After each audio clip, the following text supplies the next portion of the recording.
telling where we've been. And all I know is that if you can't find me, you may never want to find me again.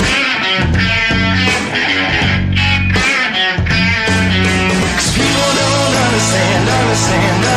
People don't understand. People like me. Nerdigans, how much money do I have to pay you in order to get you to sing that song for us here on the YouTubes? I'm not going to do it. I can't right now. I barely have a voice from talking a lot earlier. Oh, no, so. it could be later, just as long as we commit you to singing the song. Anyway, sorry, guys, we were a couple of minutes late. We were playing Sonic the Hedgehog in the background. It took up a little bit of time there.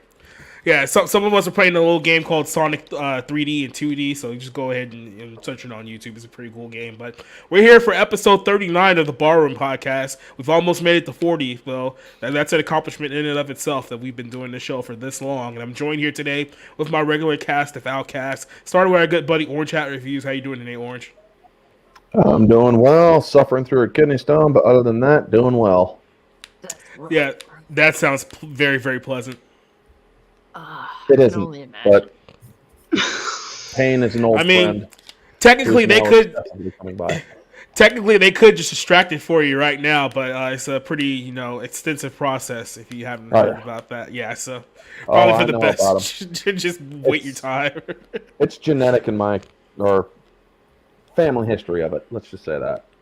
Fair enough. Stop drinking so much milk and eating so much cheese.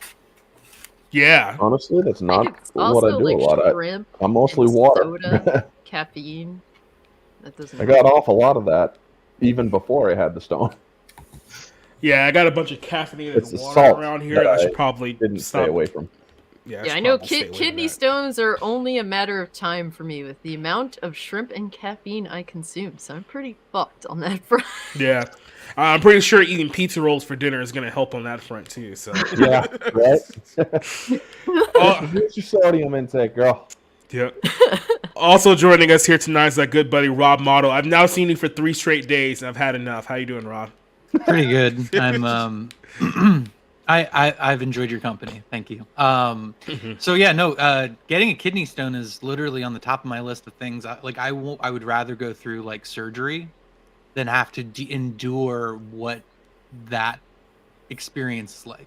Like having to have something not only is excruciating painful going through your body, but that something has to come out of your dick tip that is like hard and callous and just like ripping up the fucking urethra of your dick is just like, holy shit. I can't even imagine. You know what I mean? I will, like, seriously, if God exists, please, like, I'll go through anything else, please. I do not ever want to have to go through that. So there's my 2 cents out there. And there's a new circle of hell waiting for you, I guess. Hey, so NFL threshold, don't you? NFL free agency has started, and I'm pretty sure the Titans are tanking. And I'm pretty sure Aaron Rodgers is going to the Jets. So there's a lot. I don't know. The thing is with sports media, and I've learned this especially over the past couple of years, there's a lot of fake news when it comes to the sports media. Mm-hmm. I don't trust ESPN, especially after Schefter really screwed the pooch. When it comes to Rodgers, I'm waiting to hear it from the man's mouth. There's just a lot of fake fuckery going on because these mofos want attention and clicks. Yep. Yeah. Everyone knows he's going to the Vikings, so it's just a matter of time. Shut up. Shut your face, damn it. I would just like the Jets to be viable at one point in my life, please. Valid? Nah. Well, they did make it to the championships at one point. Like they did with Chad. That was back when Kennedy was still alive. Shut up! I don't want to talk about Mark Sanchez and fucking post-traumatic stress disorder. Yeah. Good old butt fumble, Mark Sanchez. But, that just sounds like laying an egg or something like that, man. Yeah. Well, speaking of things shooting out of your dick, how you doing, Nerdigans?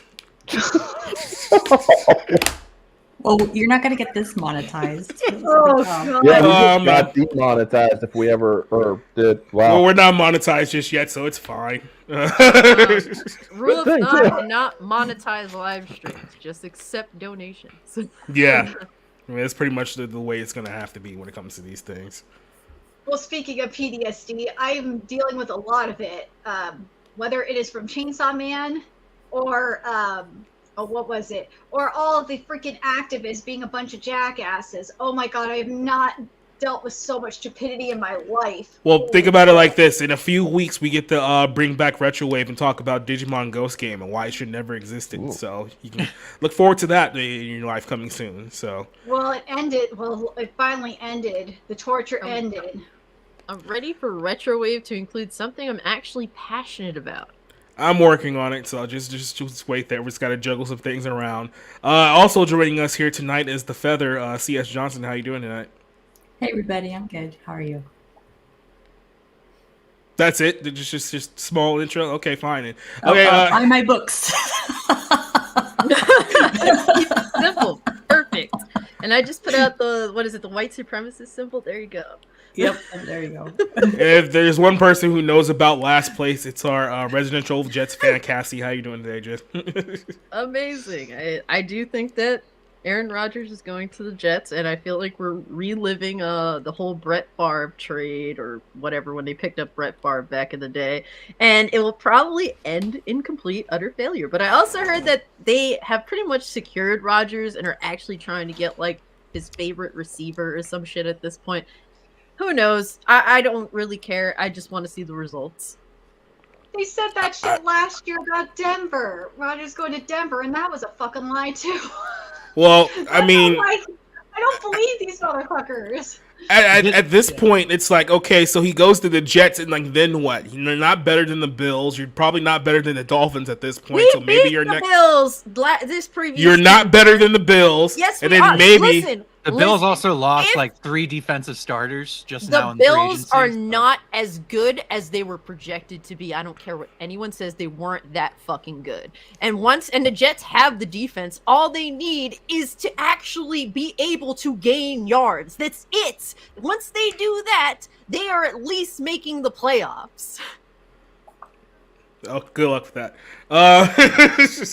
So let's go ahead and introduce our guys who are patiently waiting for us in the chat. Neo saying all seriousness, hello everyone. Say hey to him. Duke Dukem is back in the chat singing some kind of German show tunes, I'm pretty sure. Dofet is here with us. Cassie's harassing people in the chat right now. Also, Johnson's going to be harassing you as well. So, yeah, you were not on time. You were here like literally 2 minutes before you went live. Like, stop lying on yourself. That is on time, sir. Mm-hmm. Next week, we're drinking 40 ounces live on the show. If I can get Nerdigans on the show to drink a 40 of malt liquor in a brown bag and just get like the visual of that, I could put on our compilation. That would be worth 40 episodes of this show. And then the cat just staring like, huh? Yeah. And then you also gotta get like a little like a Raiders beanie on top of your head too while you drink it as well. Yeah, join the hat crew. I'm too broke to even go get liquor right now. Unfortunately, I have to bust my ass right now to pay my rent. So we will put together a GoFundMe just so we can get Nerdigans. Give me a GoFundMe so I can pay my rent. That's all I want. No, the beer is far more important than your rent. Stop being selfish. Where's Spencer? Oh, my rent is kind of more important. I'd like to have a place to live. Why is Spencer not in this chat? I don't know. He's somewhere editing in his cave right now. But Spencer is summoned thee with the dark powers. But obviously, we got a lot to talk about tonight. And I want to start off on an issue that was very, very hilarious to me. So my Scream review went live today, and it upset a lot of people on social media. A lot of people pretty much read the headline and read the first sentence of the article, and it had a complete meltdown. It was for Scream 6. Now, last night on the show, me, Rob, and Rick went into detail about why that's my second worst movie of the year. Not the worst. Still House Party, still number one. But this movie was pretty bad in all aspects. But what was very hilarious to me is that all the people who were angry and upset about this film only read the title and then literally the first sentence and then used that to say, oh, you guys think that this film is woke just because the killer is white? No, because that's not what I said at all. Society, you clearly got what you wanted, okay? That title is the most baity of bait on Twitter, sir. Yeah. It's exactly it's exactly what it says here. So I'm gonna go ahead and just go skim through this review just a little bit here. Scream 6. If you guys didn't know, they did another Scream after last year's one. Did I think slightly over 100 million worldwide. So it's like, oh yeah, cool. Let's just do another one of these. By the way, Nev Campbell, don't bother coming back because we don't need you anymore. We have more progressive counterparts to this film. So we're gonna lowball you out of the franchise, or we're gonna bring back Courtney Cox for some reason, who's beginning to look like the Crypt Keeper. I mean, we talk about Madonna looking horrible, and she does, but Courtney Cox is like 7 years younger than her, and she arguably looks worse at this point with all the plastic surgery in her face. But this was the opening title, the opening sentence of my review. Spoiler alert, the white people are the killers. Now that set off everybody, because everyone was all like, oh, so you're upset because the white guys are the killers. It's like, and then people were trying to come at me. It was like, do you know that every Scream movie, the white guy's been the killer? It's like, yeah, do you know that that's not the center of my entire argument?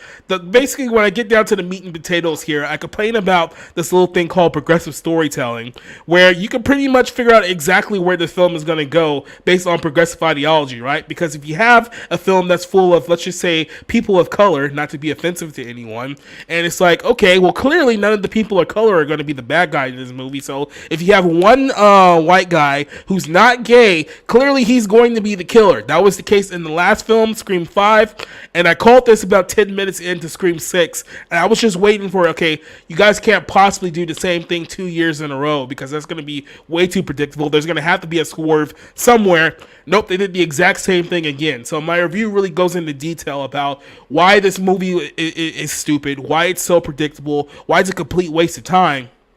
Then here's the kicker, and here's another spoiler for you guys that are actually interested in this film.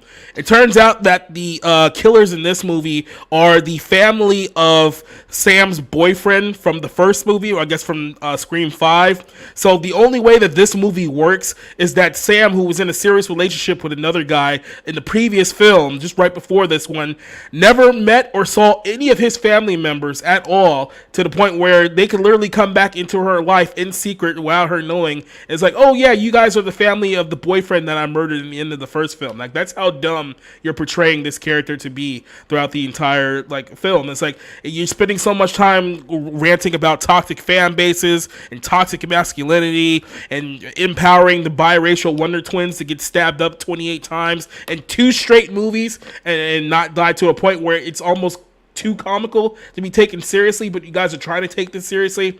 There's so much wrong with this film, but of course the stupid people out there only read the headline, and that's what they base their entire argument off of. So it's like, I'm not going to argue you on Twitter based on an argument that I didn't even make to begin with. But what is kind of just a quick run through of your thoughts regarding the whole outrage over my review over Scream. I'll start with Rob, because we did kind of run through this a little bit last night, so you can reiterate your point here.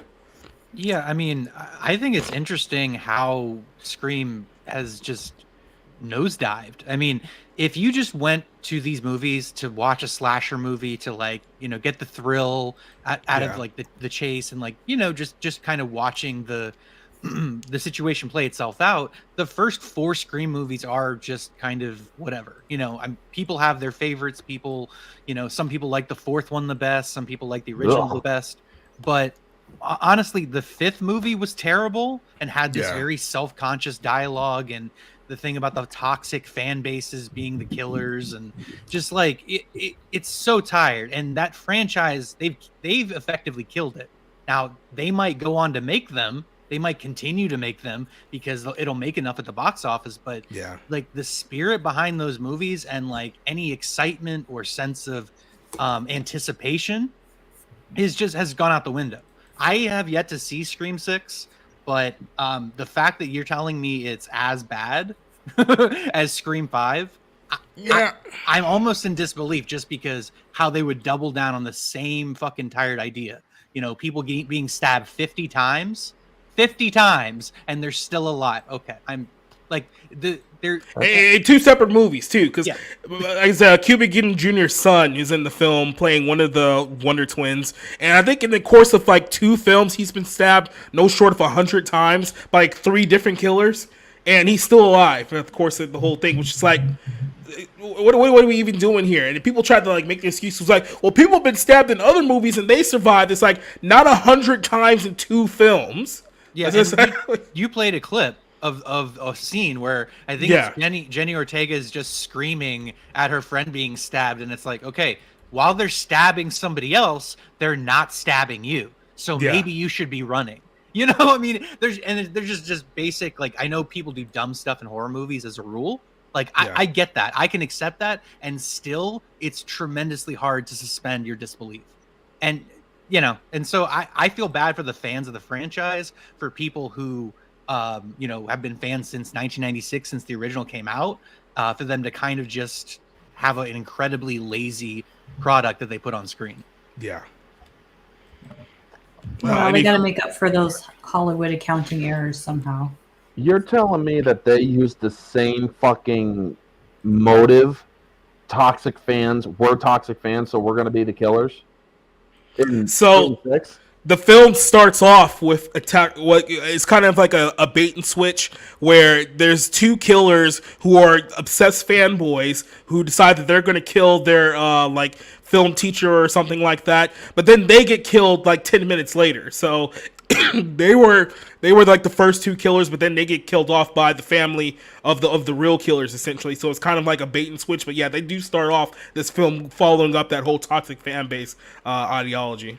Oh my God, folks!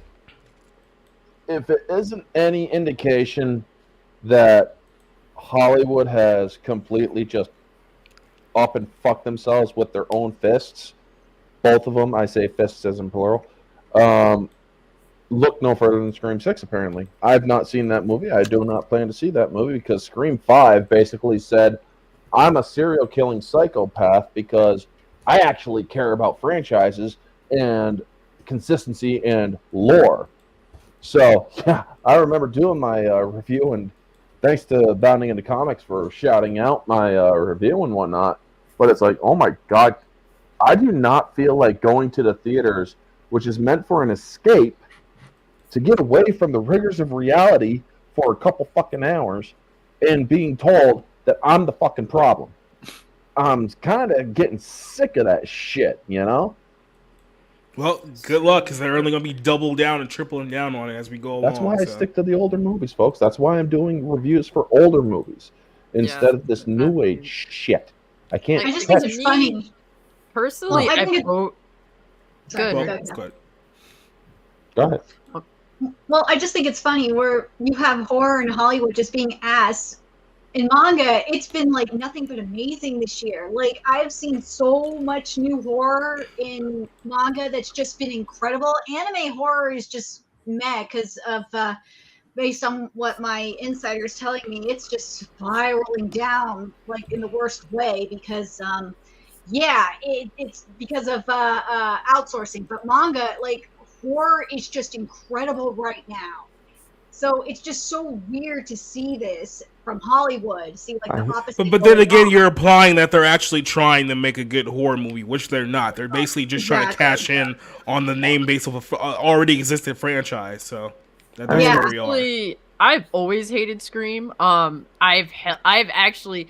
Before, I had an irrational hatred of Scream because I was basically mad at Scream because it influenced slashers. It was a joke on slashers that slasher films took seriously and actually incorporated its filming style into, like, slashers that were supposed to be, at least semi-serious. So I've always hated Scream. I've watched, like, the first one and the fourth one, and I was not into it. To me, the biggest joke of modern society is wokeness. So, you know what? Scream is like horror comedy-esque. Let it be fucking woke. Fuck them. And sooner or later, they're going to kill the franchise. So to me, I think this is strangely fitting for Scream, if I'm completely honest with you. I won't watch it, but then again, I never went out of my way to watch Scream. I've been dragged to Scream 4, and I wanted to die. I was dragged kicking and fucking screaming. Literally. I remember Scream 4, and I thought that movie was trash. And that was the last one that Wes did before he died. And it felt like, to me, like... It felt like almost like The Matrix 4, when they were like, okay, the studio's basically forcing us to do another one of these. So it's like, okay, if you guys want us to do another one, I'll just shit over my own fucking creation. So hopefully you don't ask me to do this shit again. Well, here's the thing. Wes did get his message in, though, at the end of Scream 4. I kind of find Scream 4 semi-stomachable or semi-digestible, because the one line that kind of redeems it in a sense, not fully redeems it, but in a sense, basically, Wes Craven wanted this to be known to Hollywood. You don't fuck with the original. Now, out of all the Scream films, the first one is the best one. Now, I'm not saying that means it's a good movie. I'm simply saying that is the best one. And when she ends up killing off her cousin because her cousin's a killer, spoiler alert, it's like, that's what you don't understand. You don't fuck with the original. And it's like, well, there you go. That's why, or he's basically saying that as a snub to Hollywood. That was his actual intention for that line. Yeah. By the way, I just looked at Courtney Cox, in this new Scream, and oh my god, that fucking facelift is insane. Yep. Holy shit. It's amazing bad. that she can afford that kind of fucking shit now that Dewey's dead. Yeah, but just do the side by side. Like, what was she in? Masters of the Universe, like in 1987. Yeah, I believe and so. do a side by side with 16 what or she looks 17. like now. It's just like, oh my god. It's What like happened? Too much surgery. That's what happened. People just 40 don't know. years happened.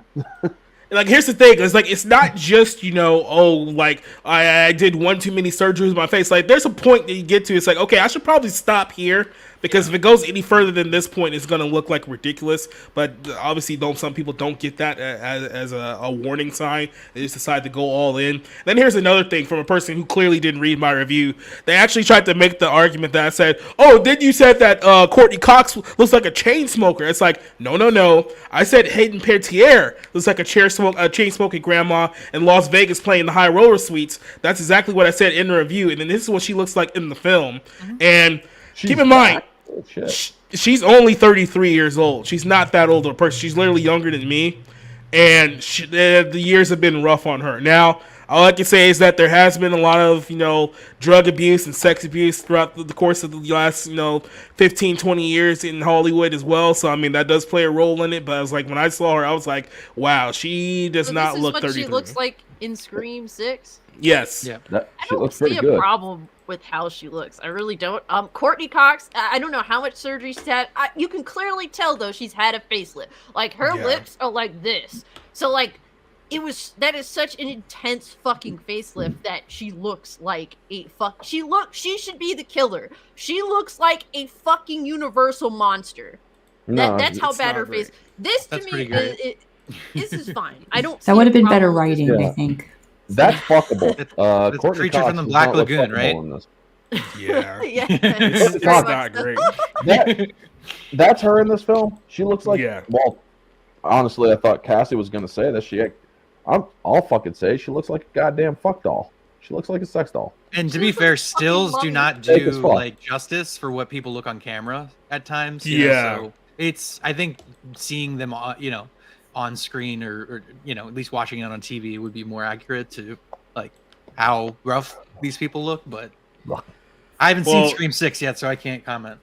Yeah, this is her at the premiere. I don't think she looks that much better when you're supposed to be able to look up to your best. It's like, yeah, just stop messing with your face, ladies. Just stop.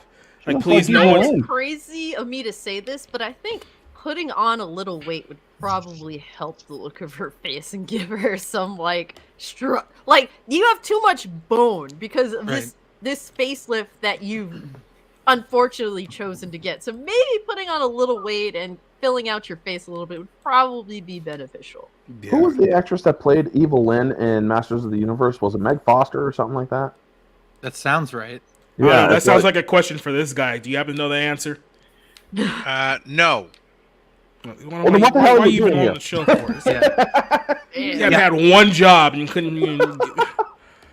All right, then. Any last thoughts on this one before we move on to our next topic? Stop Can I get making my these money movies, back? And I please. didn't even spend any.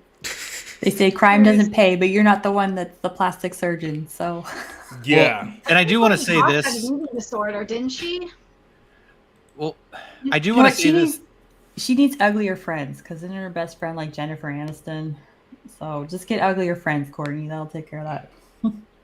Doesn't Jennifer Aniston have like a size 90 ass size now? I mean, all that plastic surgery went to her ass. I don't know, but Jennifer Aniston was like, I'm not going to be friends with anybody who's not getting vaccinated. I know she said that, and that was kind of just like, okay, weird virtue signal.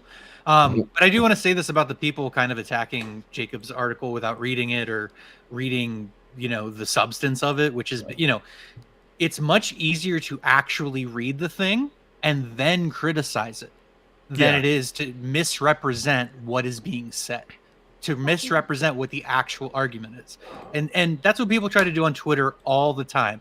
They have the reading comprehension of a third grader, and they don't want to actually do the work to dissect the ideas behind the work being done.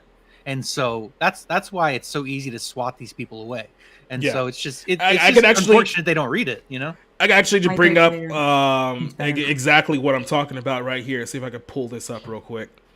So this was one of the guys on our Twitter who was actually making this argument here. And then let me see if I can make it just a little bit bigger so you guys can see it.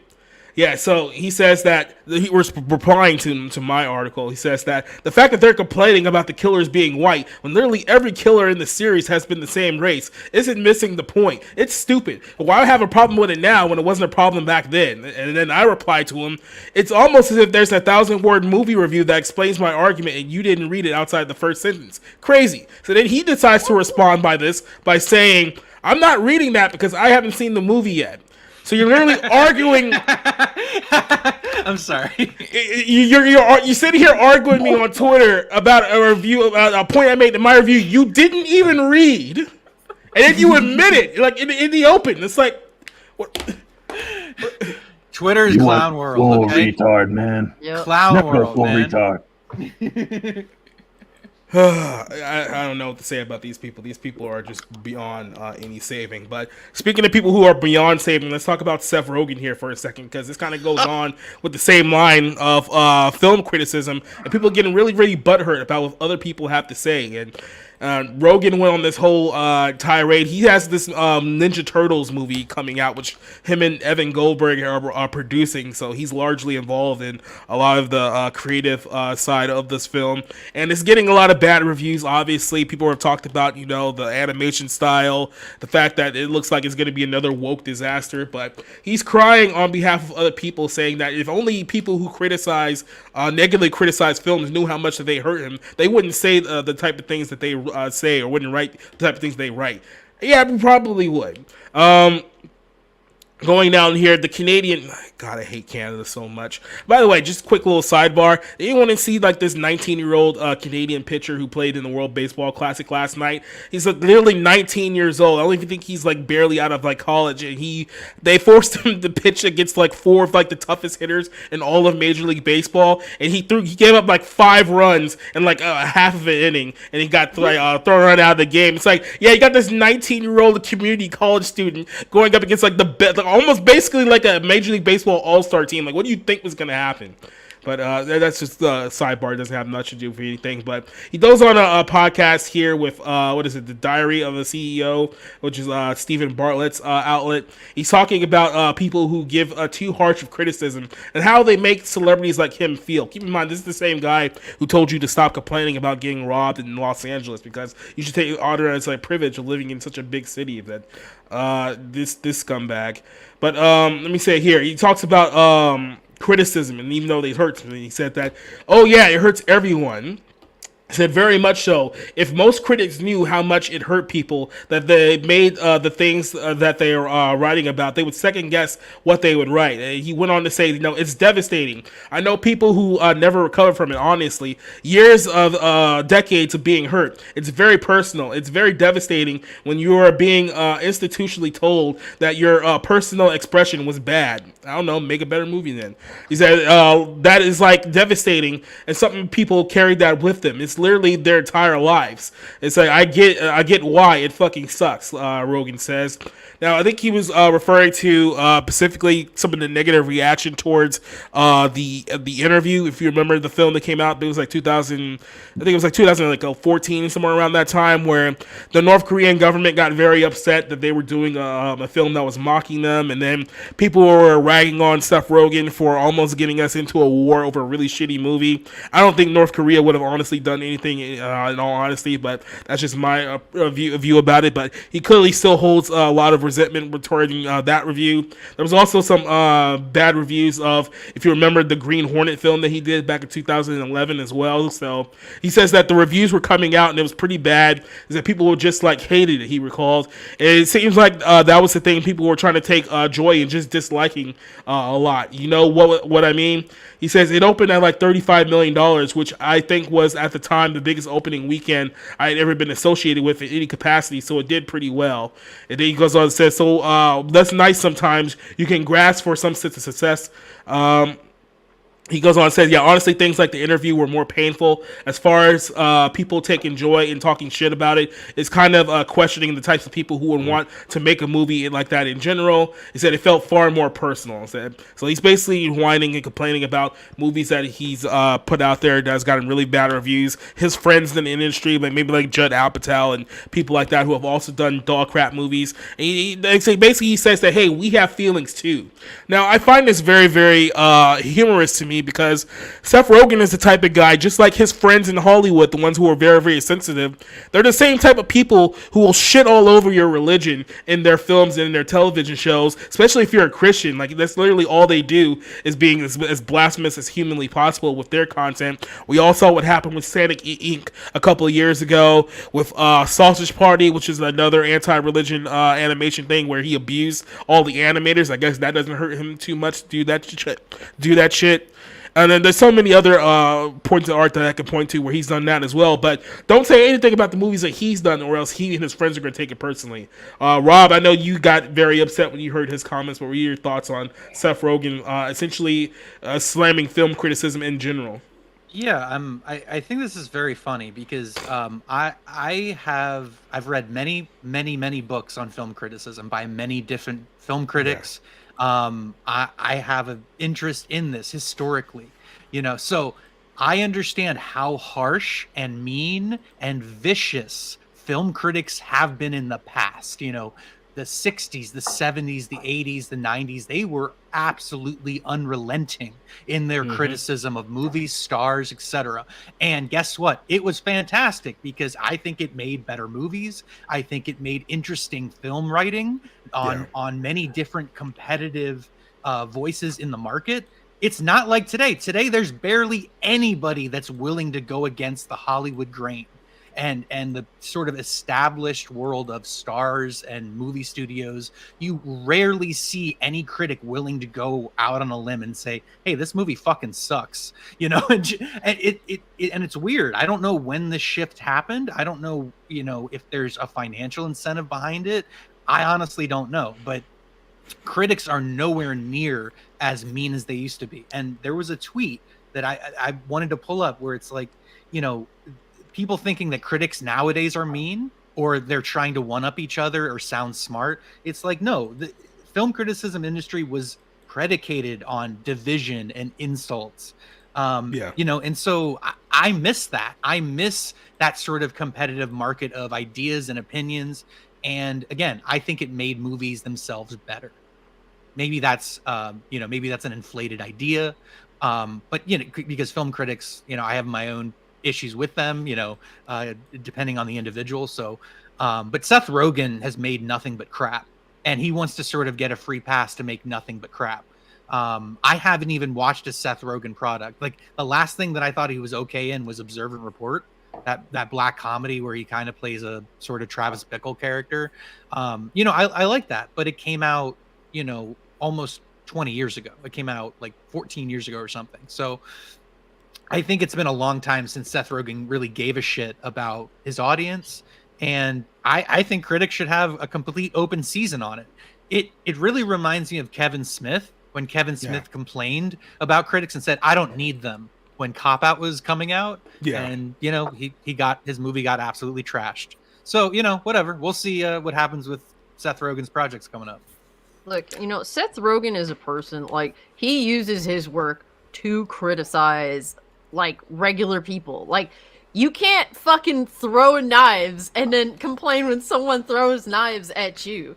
But, like, honestly, Hollywood just wants to be, like, this socialist, like, scenario in which they do not wish to make anything exceptional, and they want to eliminate the idea of failure entirely. They just want to churn out shit with no attempt to try and be good.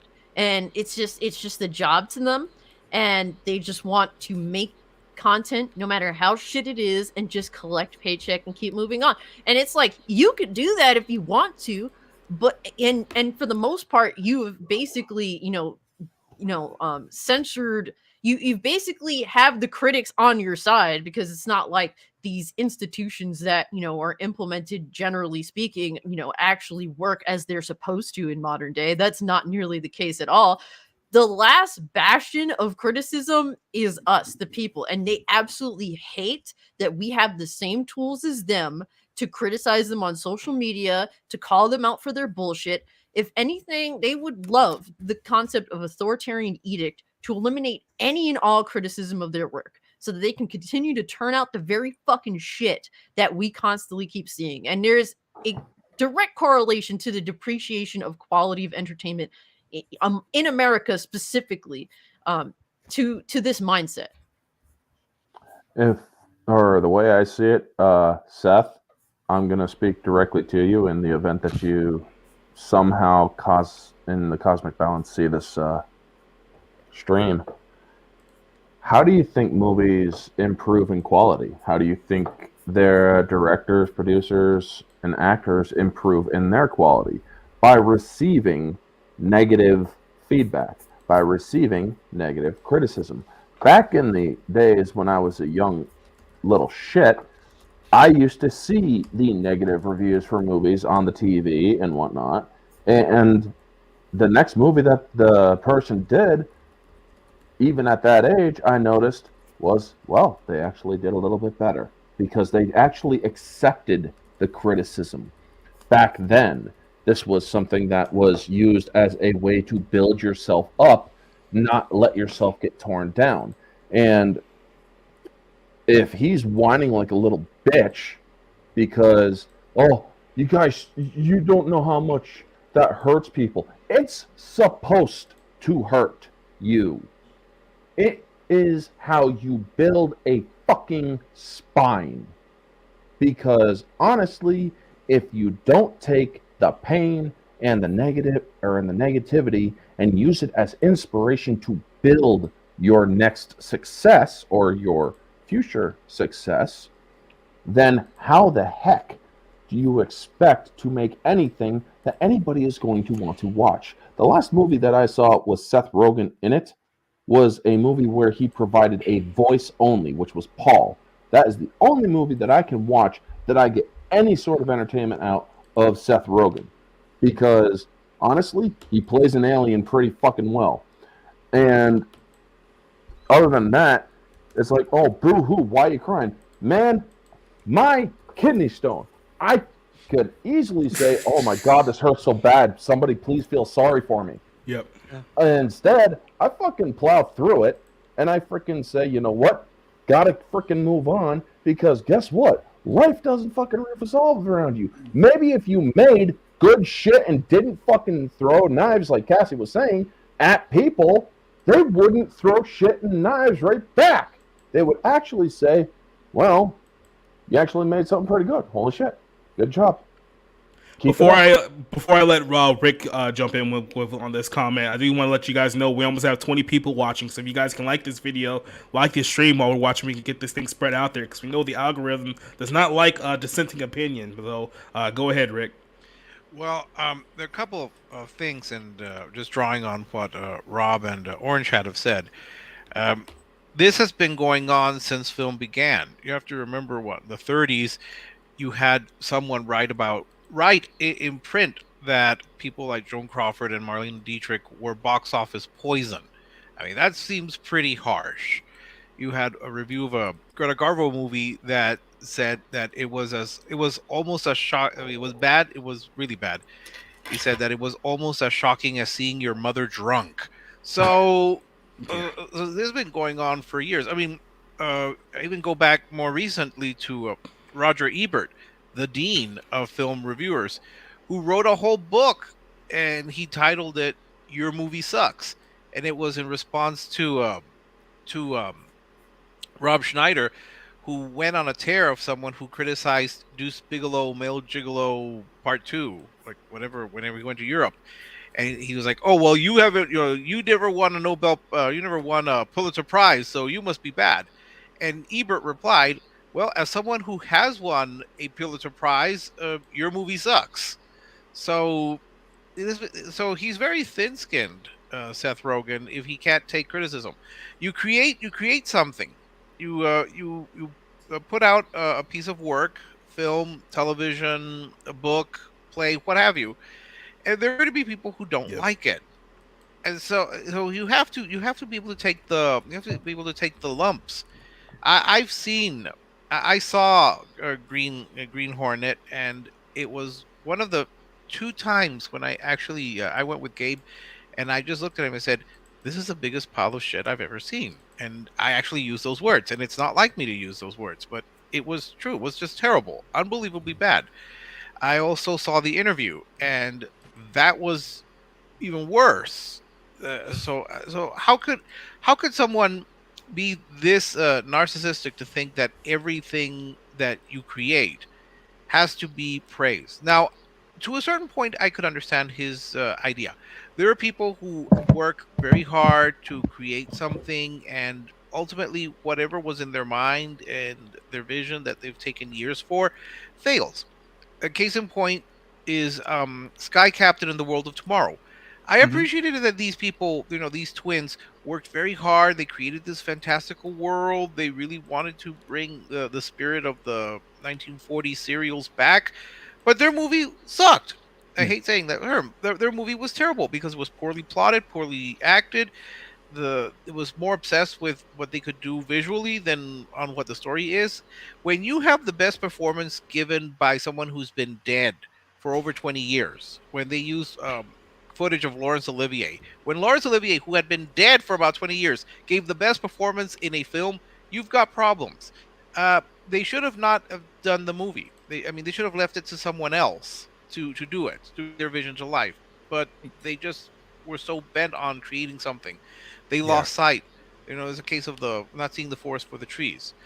So I'm sorry, Seth. I understand that some people do work many years to create something, but that doesn't mean that your product is still good. I could write a book and spend 20 years on it, and it could still be absolute garbage. But if I'm going to put it out there, I have to accept the criticism. And one last point, I think in the article it mentions that he recuperates from the bad reviews by going to his beach house. I think that pretty much says everything about this man's worldview. If somebody criticizes me, if I get a bad review at my job, I don't get to go to a beach house. Maybe I get to go to a bar. The unemployment line. That's where we go if we get bad reviews on the quality of our work. Yes. Yeah, we don't get invited into Epstein's Island, so I'm sorry. But I'm sorry. I cannot cry for you if you go to your beach house and just as a result of making increasingly worse and worse products. Maybe the problem is you. Maybe the problem is you, Mr. Rogen. That's my view. Well, Johnson, I want to ask you here before we wrap up. It's like, this whole thing with Seth Rogen, like I said, this is a guy who will use all of his films and all of his projects to crap on an entire world's religion, not just country, but just entire world's religion. But it's like, don't ever say anything bad about the crap that we're doing. It's like, yeah, we'll run our animation studios into the ground to make our blasphemous sausage party movie, and then make them work like 50 hours a week, and then shine on their pay when it's time to actually get a paycheck and stuff like that. But it's like, yeah, just don't say anything bad about our films, though. It's like that's where we draw the line in Seth Rogen's mind. Well, to be fair, I've been a Christian for a long time. I've heard people tell me that, they wish they would bring the lions back to eat us. So, religious persecution comes in all flavors. Yep. But I will say, like, as somebody that, like, I do a lot of my own work. I've written a lot of novels, if you haven't heard, and haven't bought them all yet. And I can kind of sympathize. I hate that I do this. I hate that I have to sympathize with Seth Rogen, and because it's like a child. If you love it, and I mean, like, I will say, like, frankly, I love my work. I love my characters. I love my plots. I love stuff, even stupid stuff. And there's always at least one person that's like, there's a typo on page 194. Ew, never reading this author again. So I understand it. I understand that. I mean, I agree that he's not very nice, and he has done some terrible work, and he is not the greatest face for anything that's not like a weed factory. Okay, so, but he's the textbook. True, like, he's the textbook person who thinks that he's a good person in his mind, but he's really just a complete POS. It's just like. Well, and I mean, like, it does kind of amuse me that he doesn't like Christians very much. Clearly, I mean, after Santa Inc., I think that's pretty clear. Just because it's like, it was clear before that, but yeah. And well, I do have to say, like, I will watch the Green Hornet again just for Kato. So that that guy was cute. But okay, you're not gonna acknowledge that the original Kato is the goat, Jackie Bruce Chan. Lee. Jackie Chan. I did that on purpose. Oh, I knew that. I thought he was gonna go with Jet Li. I'm not gonna lie. Gosh, the guy who played him was in that other, like, there was this other big movie about soccer, and I loved that movie as a kid, and I can't remember the name of it now. So it's Shaolin Soccer? Yeah, there you go. So so yes, I will watch it for that, not for Seth Rogen. So but yes, he has clearly set himself up as his own god in his own seat of his mind, and he's projecting a lot of his neuroses and insecurities and stuff on other people. And, so I can agree. Yes, it does hurt people's feelings when you criticize their brain children. It takes a lot of effort. There's a lot of ducks to put in a row. There's a lot of trains to get sent out on time. It's easy for something to be messed up. So, but I will say, like, on the other hand, you do have some really great pieces of work that, despite all these things working against it, have turned out to be, legendary. I think of, like, Apocalypse Now, just so much terror on that set. Yeah, and stuff. Yeah, so it's and there should be, like, maybe a discussion about, like, how tortured of a soul should you be doing, like, should you be making yourself into for great art? And oh, come on, that's the best stuff. That's the best. Yeah, because guess what? You're gonna be dead someday, but your work of art, your blood, sweat, and tears is still there. That's fantastic. I'm probably gonna get canceled. So, but did Francis Ford Coppola absolutely torpedo his own personal relationships to get that movie made? You betcha. He absolutely alienated his family and severely affected his relationships with his daughter, his sons, etc. And I'm not saying that was the right choice, but, like, Apocalypse Now is a magnificent work of art. And I'm saying it too. I have a serious question. So I know that the person that the original female character in Godfather Part 3 backed out, but did he put his daughter in that fucking movie to make up for a lot of his Well- bad shit. This Well, motherfucker. no, I bro. don't know. I don't know if he did it on purpose. The way my understanding is that I believe Winona Ryder had been cast and she pulled out at the last, virtually the last minute. God, she's. So- I'm sorry, so- but Winona Ryder was a terrible actress at this time. Like The Age of Innocence, which is a movie many cinephiles, film critics love. She is absolutely terrible in it. That She book is. was Her hard. delivery is so bland and dull and unbelievably uninspiring. So I have Do you never, I've never believe seen that it. she would have been I've never seen better it, so. than Coppola's daughter in part 3? Sophia. okay, you Sophia got me Coppola. there. I can't. Yeah. I can't. Now- Listen. I have the Godfather trilogy on 4K. I got it for Christmas. I haven't Nice. broken it open yet. I still have not seen Godfather Part 3 because I'm just like I have Alright. to watch it, don't I? I would, Both I would versions recommend. are just No. bad. I would recommend the Godfather Coda, his reworked Yeah, version, which is what I have. the best. He did the best he could with the footage that he had. With Sofia Coppola, she came in at the last minute, so I cut her some slack because she wasn't trained. No. She was kind of No. thrown in there. The way I understand it, my friend Fidel, rest in peace, when he went to see the original Godfather 3 and Sophia and Mary Sophia, the Sofia Coppola character, when she gets murdered, when she gets shot, Thank the you, audience spoilers. applauded. Spoil it. The audience Hey, applauded. dude, I haven't seen the Well, it's a Godfather trilogy, bad, and I planned it's a on watching bad it. Oh, movie. please, that I'm movie was- sorry. Well, the third one was not good. Gabe, Yeah. who is It an expert in feels- mobsters, The thing is, he loves that movie. I mean, he loves the Godfather trilogy, except for that one. He thinks it's terrible, but Andy Garcia is about the only redeeming quality in that No. film. Yes. no, even Yes. that is. No. He's no. literally he's slurping on a hand when he kisses it. I'm sorry, I can't take him seriously. I didn't notice his hands. No, notice his he hands. was kissing another individual's hand and like practically slurping on. He bit off. He bit off. He bit off Big Tony's ear off. Come on, you gotta give him for that. That film, it's just, you know what it is? If it was just like grandly atrocious, I could accept it for that, but it feels B tier in comparison to the original It two was, films. and I don't think he wanted to do it. I think he was kind of He pushed no, into he it. didn't. He was avidly against it for a very, very long time. Well, like I think it's safe to say at this point that nothing Seth Rogen ever produces or makes will rival anything remotely close to Apocalypse Now or The Godfather or even Godfather Part Well, his 3. creations are like No. comparable to Sofia Coppola's acting. That's the best way to put it. So. Yeah. Okay, Very good. We can probably all agree on that. I will say like the other side of this too is like criticism in its own way is meant to like spur you on towards better things, as you were saying earlier, Rob. And I think that was what- obviously a lot of the Yeah. stuff like with the Teenage Mutant Ninja Turtle stuff, like obviously they're just kind of resting on their laurels and they're like, it's almost like a joke to them. Let's see how stupid and pathetic we can make this Well, go around, you know. Just- yeah. Well, real quick, I know when Orange Hat was talking about spurring, criticism spurring people on. If you see old episodes of Siskel and Ebert, I think you'll see Siskel chastise Sylvester Stallone, and he says, "You're better than whatever you were doing, whatever film you were. You You're are right. talented. I've seen that. You can do better. Please do better." And on occasions he did do better. So it wasn't done. Critics don't do this out of hate. We don't, as a reviewer, I don't go there and say I'm going to hate this movie and I'm going to trash it and I'm going to Speak delight for in it. That's not true. yourself. That's not true, I- Rick.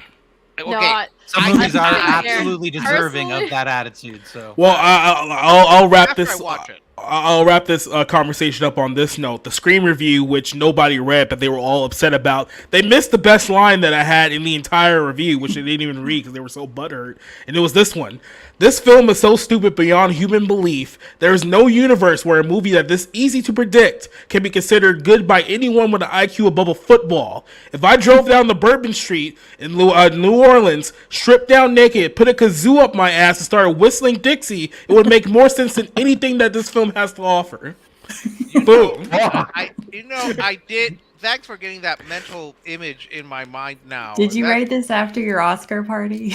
No, I had this in the can before the Oscar party, obviously. So. Was the alcohol already in your system? Yeah. No, that was just filled full of rage. No, that was pretty much it. Nice. Well, look. Speaking of complete nerd dirtbags, let's hop over to Miss Jane Fonda, who went on Oh, who went on The View last week, and what they said was, "Oh, it was just a joke. Don't look any seriously into it." But she may have advocated for the murder of anyone who was pro-life. So the 80 for Brady actress, who's there's a lot of things that you can say about Jane Fonda at this point. I wouldn't call her an actress, but appeared on The View and said that abortion activists should deal with pro-life advocates with murder. This is a very offhanded comment that she made in the course of the clip here. I think they still have the clip open. I'm kind of shocked. I thought they would have claimed it already, but let's see if I can actually pop this one up here to give you guys exactly what she said, so no one can say, "Oh, you're taking things out of context." It's like, here's the full context. We have here. experienced many decades now of having agency over our body, of being able to determine when and how many children to have. We know what that feels like. We know what that's done for our lives. We're not going back. I don't care what the laws are. We're not going back.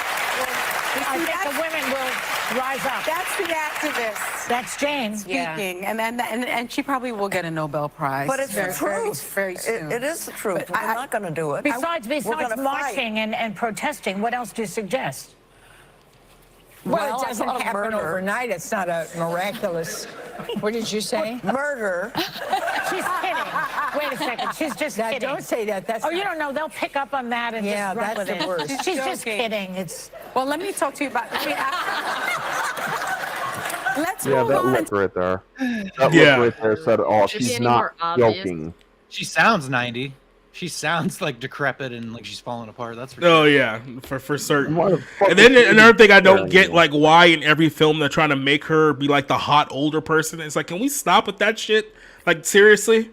Like, Look, let's be real now. You will never be Blanche Devereaux, okay? Never. Get the fuck over it. Is that a Golden Girls egg. reference? Yes. Yeah. Yeah. Fair enough.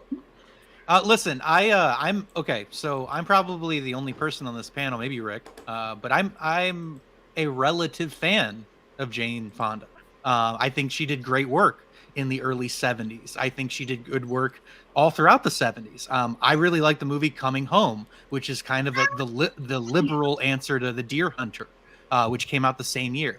I love both of those movies, and I love Hal Ashby. So I think she's done a lot of good work, but she's also been a very outspoken liberal activist. I mean, we all know Hanoi Jane, that whole thing where she made the United States Army look incredibly bad to a foreign adversary at a time of war. So this is somebody who's not afraid of kind of sticking her neck out and being outspoken. I really don't know what the fuck she was thinking, advocating for the murder of anybody that is pro-life.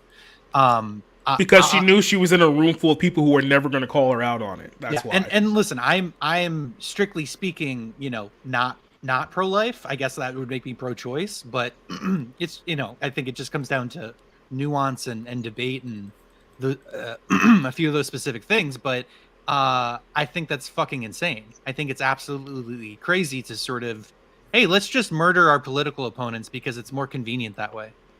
Well, I mean, it does align with. Yeah, I was about to say it does align with the communist ideology. She's a fucking communist. She's an admitted communist, by the way, because during the Vietnam War, she absolutely said, we need to. I don't care. We need to be communist, and we need to pray that we become communist. She actually fucking said that shit. Honestly, if it were, or if the U.S. actually followed its laws, she would have been arrested back then because that shit is actually illegal at the time in the United States. If you identify as a communist, you are breaking the law. Back during that, I don't know if the law has been repealed. Well, I mean, dude, when's the last time anyone ever charged anyone for treason? That probably should have deserved. We need to fucking start doing that again. Because honestly, this woman just said she advocated for murder, and they're like, oh no, she didn't mean that, she's joking, you can't run that. It's like, then when she freaking got caught on camera looking at Joy Behar saying, I'm not, or basically that look is saying, I'm not joking, why hasn't The View spoken on this? Why hasn't The View actually released a statement saying, we do not support what Jane Fonda said. What she said was wrong, and we do not support what she said. Because in And, order for them to say that they don't support what she said, they would have to lie. That's why they didn't say well, it. that is indeed true. And honestly, anybody who's watching The View, except for catching them in hot mic moments, honestly, I question your mental capacity and integrity, because there's no real reason to watch The View except to understand how the liberal mind works, because she got caught saying the quiet part out loud. They want anybody who is different than them and thinking dead. They want them murdered, because honestly, they're not liberal, they are actual communists. But do you guys find it funny that The View has been a punching bag? The View has been a punching bag for almost 30 years for stand-up comedians, for SNL, for Family Guy, for whoever like has the microphone at the moment. Like I remember the Family Guy bit of like a bunch of clucking hens just going back and forth, and that's all The View is. That's all it has been They're called since its cackling inception. hens. It's far from the idea that Barbara Walters, I think, wanted to create, where she wanted a variety of views, and yes, from the female perspective. With Jane Fonda, yes, I'm with Rob on the idea that yes, I respect her as an actress. She has given exceptional performances. Well, Monster-in-Law is going to be one of the highlights for her inevitable Kennedy Center honors. Hey, come on! It was J Lo versus in Monster-in-Law, the one with the violin and the monster. Michael Vartan, Yeah, it was. Holy It was. crap, It, okay, it was. then. It was J Lo versus J Fo.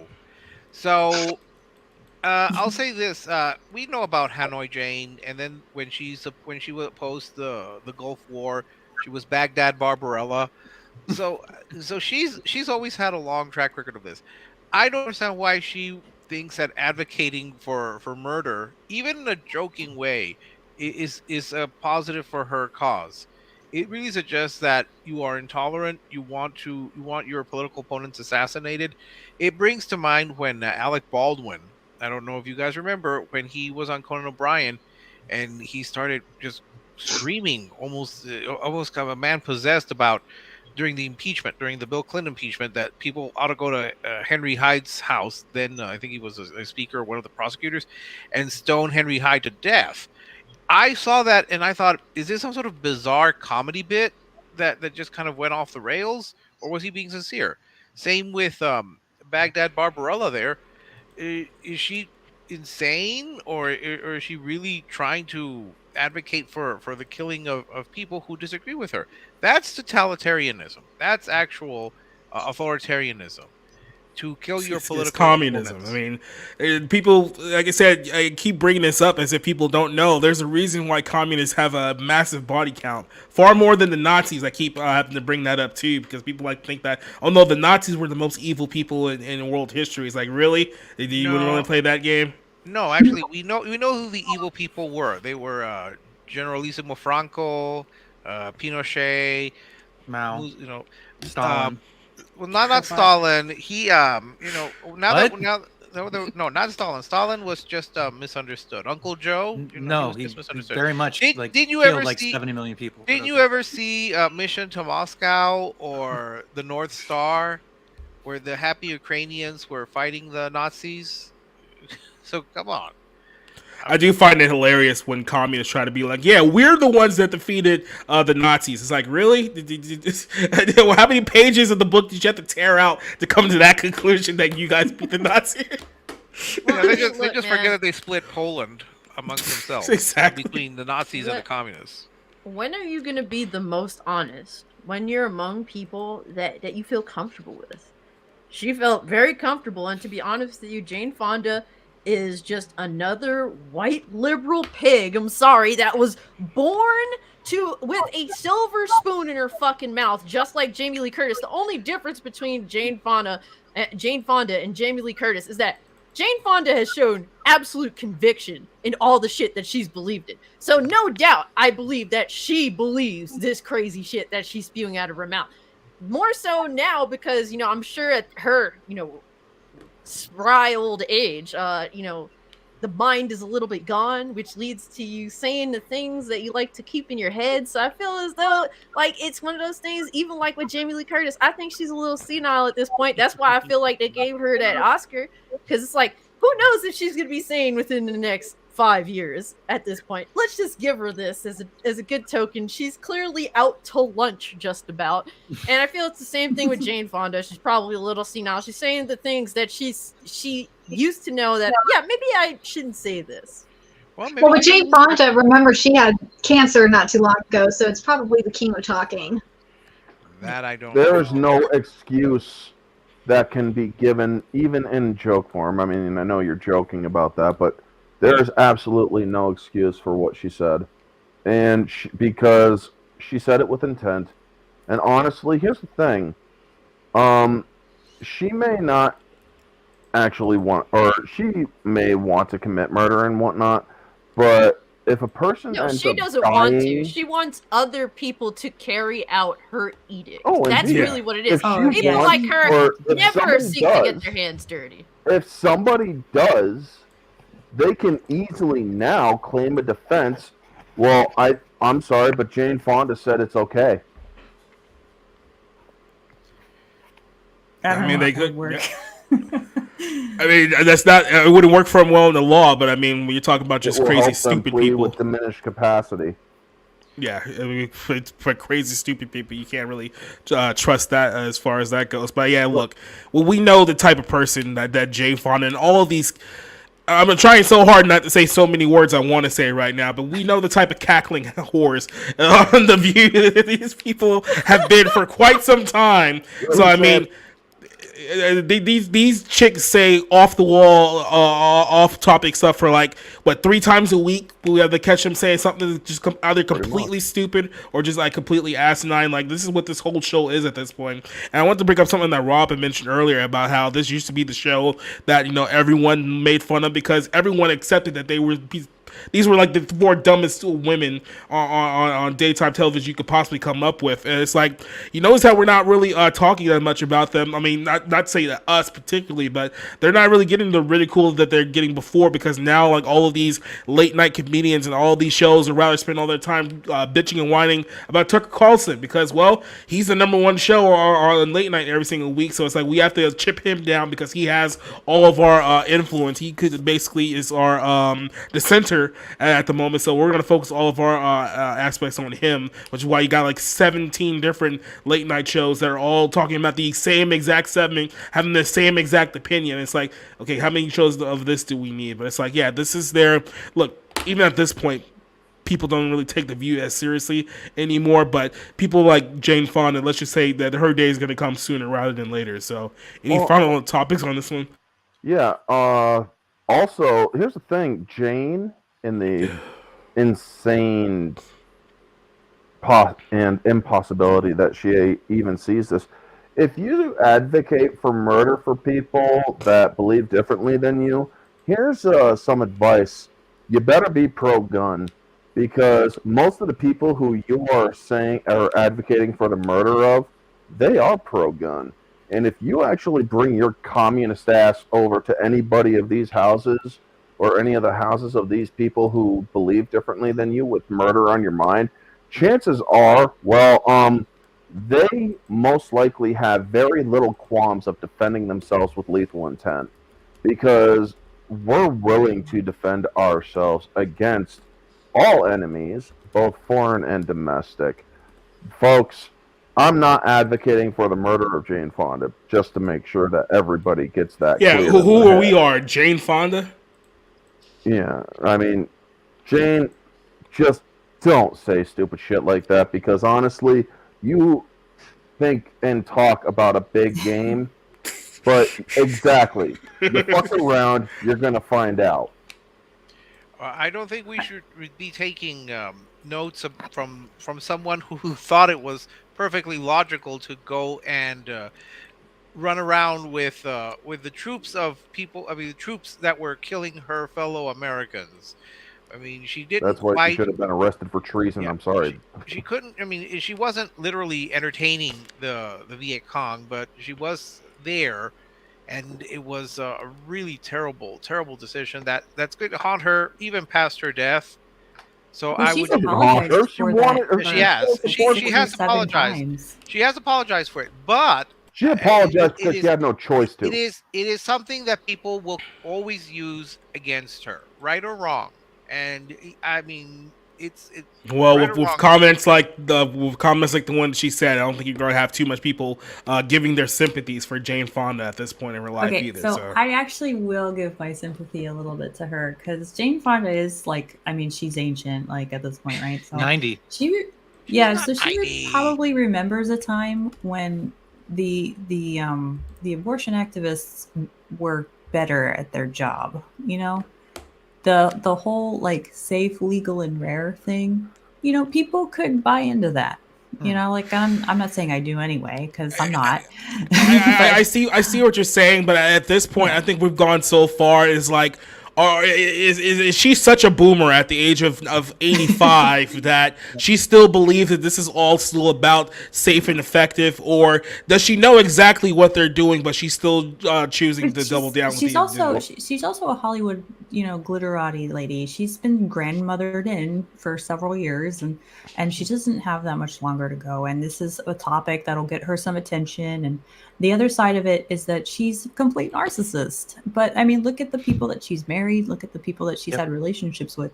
I'm certain at some point she's thought, she's probably even considered getting an abortion herself several times. And this is the only thing that matters to people when they have nothing greater in their life to worry about is themselves.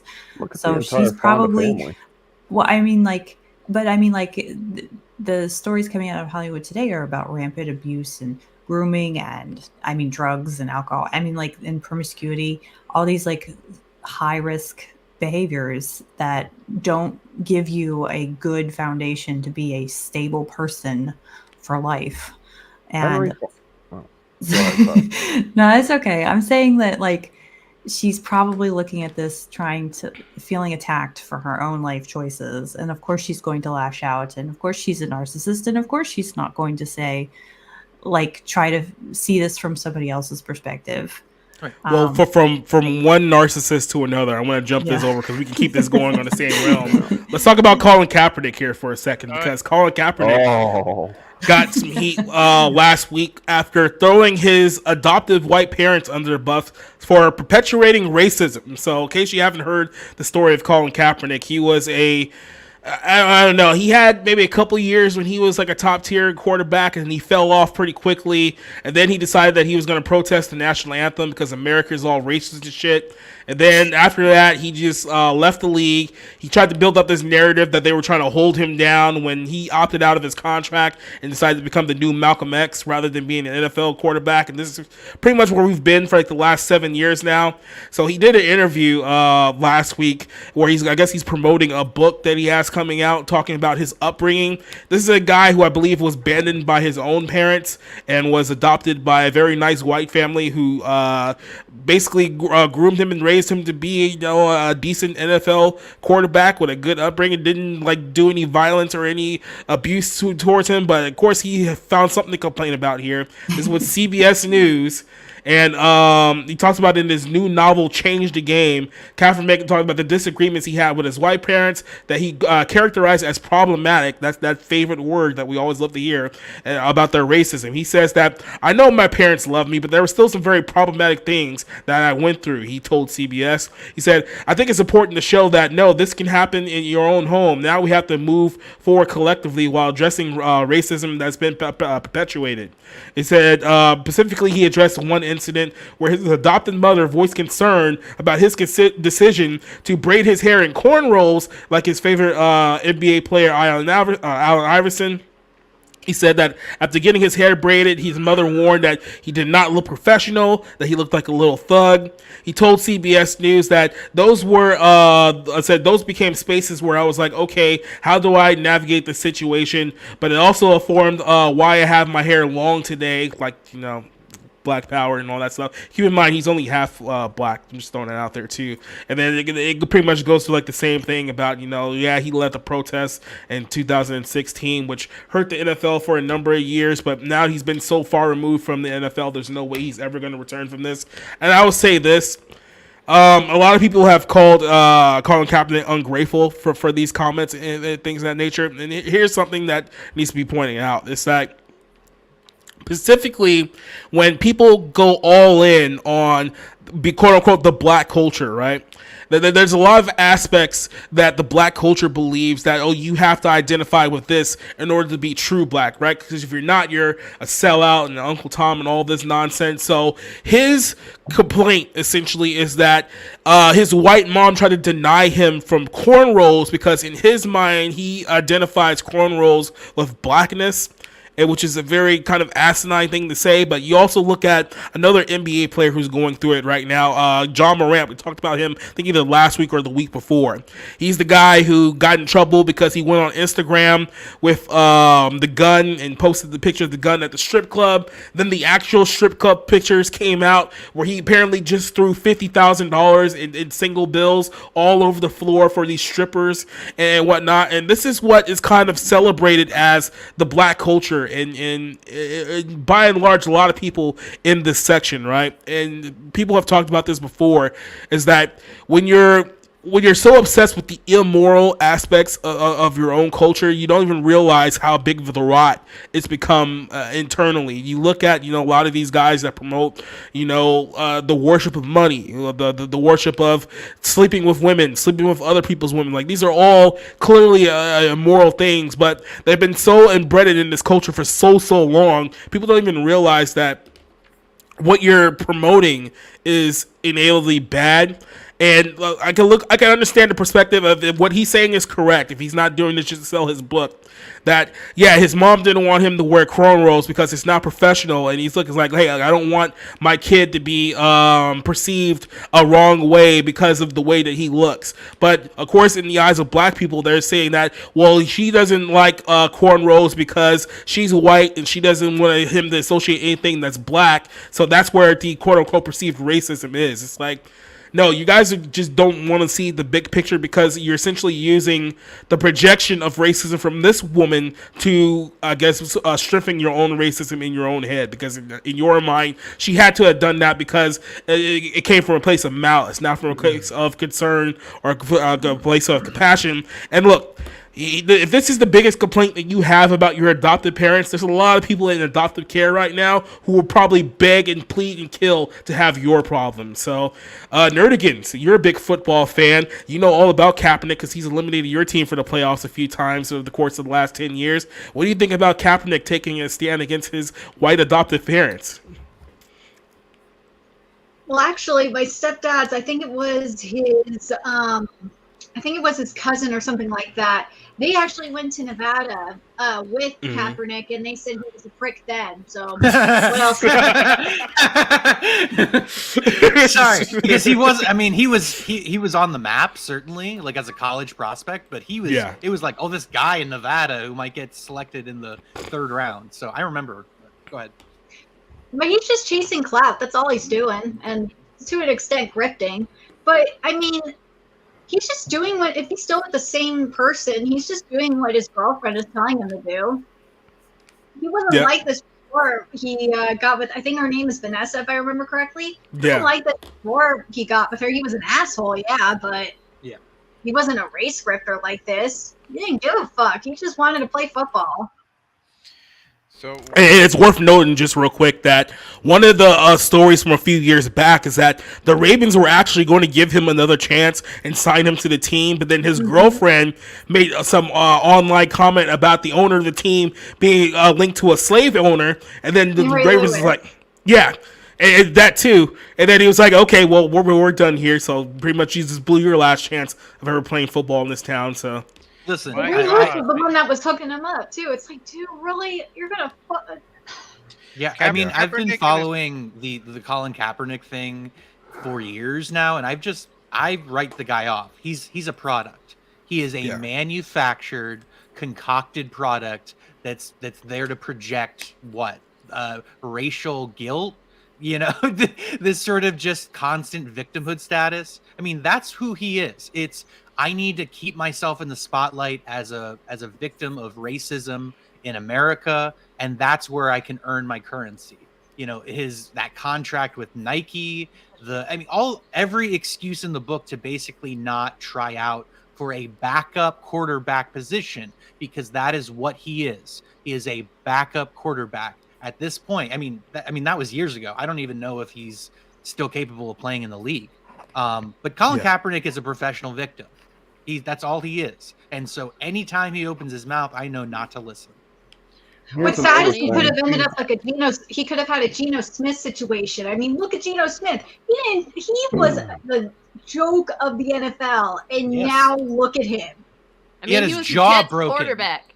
He had his jaw broken by a teammate while he was on the Jets, by the way, I believe. Yes, it always fucking if you're a Jets quarterback, then you're a joke. That's just literally what it is. And he's managed to grind out a pretty damn decent career now, where he is taken seriously. So that's, definitely good for him. I do wish him all the best, having watched him at his worst. Good, but good luck when the Jets get Rodgers. That's all I'm going to say. Well, Rodgers is going to be on Pat McAfee tomorrow, so we'll know what's really going on. But on this Colin Kaepernick thing, first, he and his girlfriend, for some reason, remind me of Harry and Meghan, both professional victims who are throwing their families under. Well, in his case, he's throwing his parents or father under the bus, and now Colin Kaepernick is also throwing his adoptive parents under the bus and accusing them of racism. Let's look at some things here. Colin Kaepernick's biological father is black, and as far as I know, has never made an effort to contact him or raise him. His mother, who I believe was white, his biological mother is white, was, I think, maybe 16, 18, and she at least put him up for adoption to find him a better home. He did find a better home. He found it with the Kaepernicks, and he grew up relatively comfortable, and I assume in a loving family. But now they're saying he's taking what appears to be one incident and deciding it was motivated purely by race. He can't really prove that.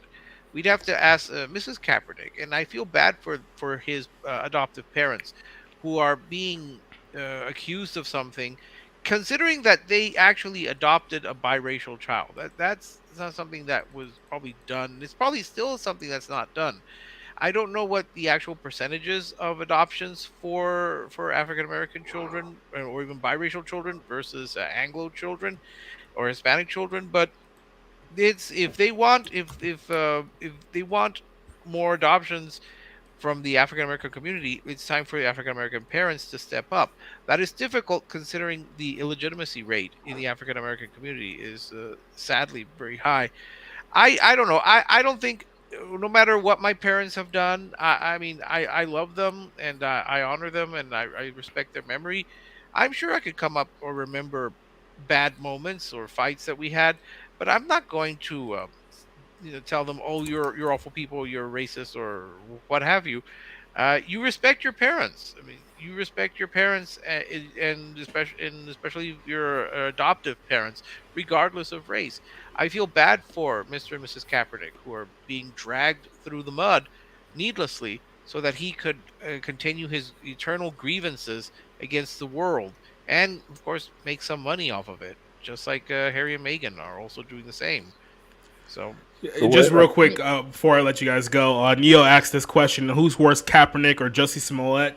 I had to think about this, and yeah, it's Smollett, because say what you want about Colin Kaepernick and the cultural damage he's had over the last few years, he didn't fake a hate crime that was used specifically to divide the country. And not only that, but the whole point of why he did that is that he wanted to push legislation through government with the help of Kamala Harris and the anti-noose, anti-hanging bill that would further, keep in mind, like all the late night shows and all this other stuff, pushed his story and condemned like half the country, especially Trump supporters, for how dare you guys support a guy who was responsible responsible for this hate crime against Jussie, and it turns out it was all bullshit. So Jussie Smollett, what he did was far worse than anything that Colin Kaepernick has said so far.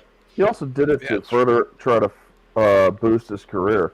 But in the case of Kaepernick, honestly, his contract should have been terminated after 2018 because his activism, In 2016? No, 2018 specifically, because if you all look into the NFL contracts, the generic contracts, which are the rules and regulations, there is a subsection. If any action that you take creates a loss of revenue and reflects badly upon the NFL, it is grounds for termination of contract. Kaepernick and his activism caused, after the season of, or the 2018 season, an 8% loss of total revenue within the NFL. Him and all those others who knelt or who kneeled during the national anthem should have had their contracts pulled. The problem is the NFL is too fucking cowardly, too fucking political to actually enforce those kind of contracts. Not to mention they would have canceled the contract, or they would have terminated the contracts of over 55 different players at the time because that many were kneeling. But that's the thing. Not to mention, this dude's throwing his fucking parents, the people who actually took him in, showed him love, raised him as best as they fucking could, and saying they were racist for not letting him wear a hairstyle which at the time had a negative stereotype and negative connotations around it. They wanted him to be presentable. They wanted him to look respectable. And what did this little fucker do? He turned it all around and said, well, you're just fucking racist in a goddamn comic book of all things. Fuck you, Colin Kaepernick. Honestly, they should have fucking sent you to a goddamn convent. You know, man, it's one of those things where it's like, if you're like a parent in his, like, you know, his parent, he wants to wear a particular hairstyle that has a negative connotation to it. Like, can't you use your fucking brain and think, well, why didn't my mother want me to wear this particular hairstyle that seems to be, you know, in correlation with, you know, gang culture or whatever have you of the time period? Don't you think maybe she didn't want you to get fucking racially profiled by, like, the police or something? Because that's something that happens. So maybe if you know, don't wear something that has the connotation of being, like, you know, quote unquote thuggish or whatever have you, you know, would probably, you know, not doing that would be, you know, probably the best course of action, because your parents at the end of the day don't want you to deal with any of that stuff, especially when you're a younger, impressionable child. Police fuck up. Like, that's just the reality of it. They have killed people over dumb fuck reasons, poor calls, and even at times specifically because of racism. That is literally a thing. So, like, the fact that, and honestly, I hope Colin Kaepernick doesn't have kids. I hope that he never has kids, because if you're that fucking stupid that you can't understand why your mother probably thought, yeah, that's probably not a good idea, then honestly, you do not need to be, like, fucking creating offspring. I'm sorry, you're just a moron. Maybe his mom just didn't want him to look like Bo Derek at 10 with the cornrows. I don't know. I will say this here real quick. You know, he's saying that, he wanted to, his idol at the time was Allen Iverson. And I will say this, someone who remembers the Allen Iverson era very, very well. Allen Iverson was a great basketball player. No one's ever going to be able to take that away from him. But he was not the best role model for kids. Let's just put it that way. He got himself into a lot of trouble he probably shouldn't have got himself into. Now, he admitted to a lot of, like, his mistakes. But at the same time, I can understand being like, yeah, maybe Allen Iverson for a young teenage kid is not exactly the road you want to go down here. Especially when you look at a lot of these players. We talked about John Morant earlier with the problems he's going on. It's like, I don't know, maybe just modeling yourself after someone who you really, really like is not the smartest of ideas to go across. So, any final thoughts on this one? Yeah, real quick. I don't think it was motivated. I mean, Cassie probably has a point. Maybe the parents just didn't want him to be associated with that. But I mean, what if she had objected if he wanted to put on a nose ring or wanted to like pierce his tongue or Or wanted get a to tattoo. or yeah, or get a tattoo back then, or just get a mohawk or what have you. I mean, at the end of the day, they're your parents. They're at that time, she would have had the final word and would have been no. It seems strange that a man of his age is still bitter about something that happened so long ago, and then decides retroactively to say it's motivated purely and exclusively by racism. So I don't know. I mean, it's pretty racist, I guess, for a white couple to adopt a biracial child. I mean, they obviously they hate African Americans that much that they would be willing to raise a child who is biracial as their own. I mean, I'm This perplexed just has by the logic. girlfriend's name all over it, in my opinion. Yeah, Meghan Markle strikes again.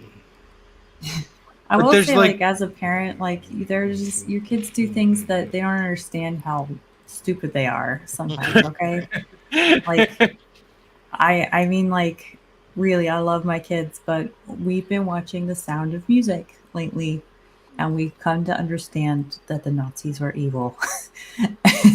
And so my son is trying to draw a comic book, and his teacher got upset that he was putting Nazi symbols for the bad guys, and I had to explain. Like, I had to explain it, and it's like, it's not. But I mean, like, there's things that, like, your kids just do, and you can't just say, "Oh, sure, go ahead and do that, honey." Yeah. And the So reason I it's, laughed is because I have done many things that has made my mother want to pull her hair out. On top of saying incredibly stupid, insensitive things to her, and she still has shown me a tremendous amount of love and understanding and compassion. And so it's like, and she really believes in unconditional love, and the unconditional love of a parent and a child.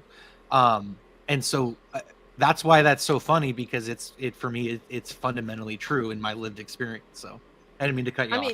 Oh, no, that's okay. I mean, like, it is, I agree with that too. It's like, you love your children. You love your children.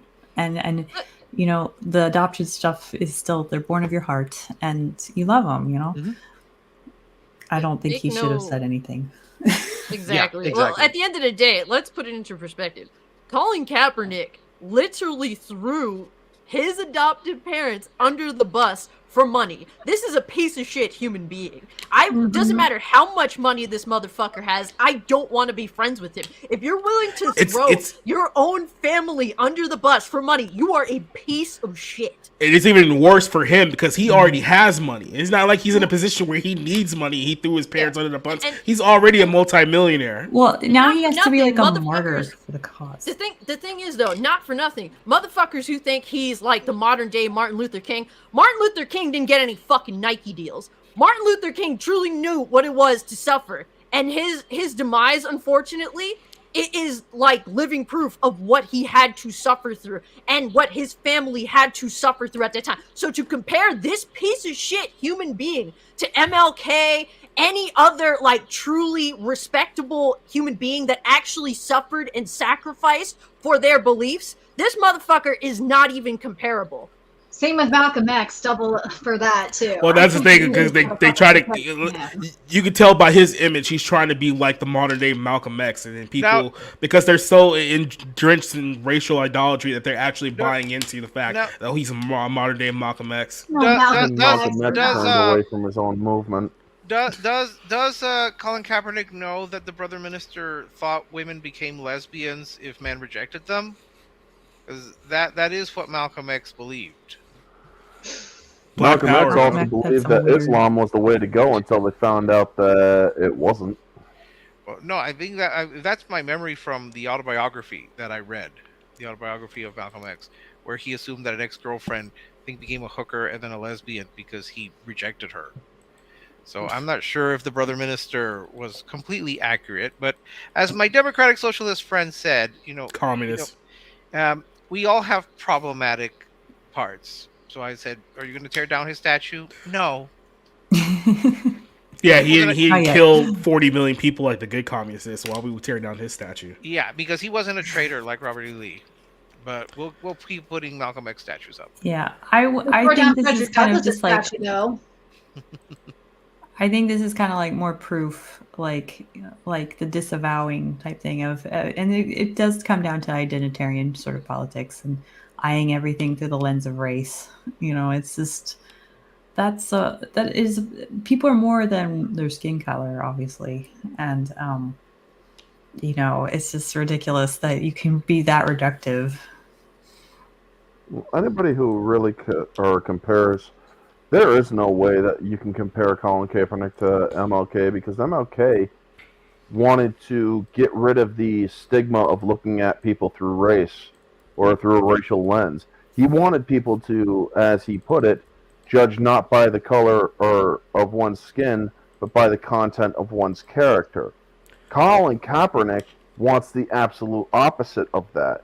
He wants everybody to be judged by the color of their skin and not the content of their character, because in Colin Kaepernick's specific case, the content of his character makes fucking most assholes look like choir boys.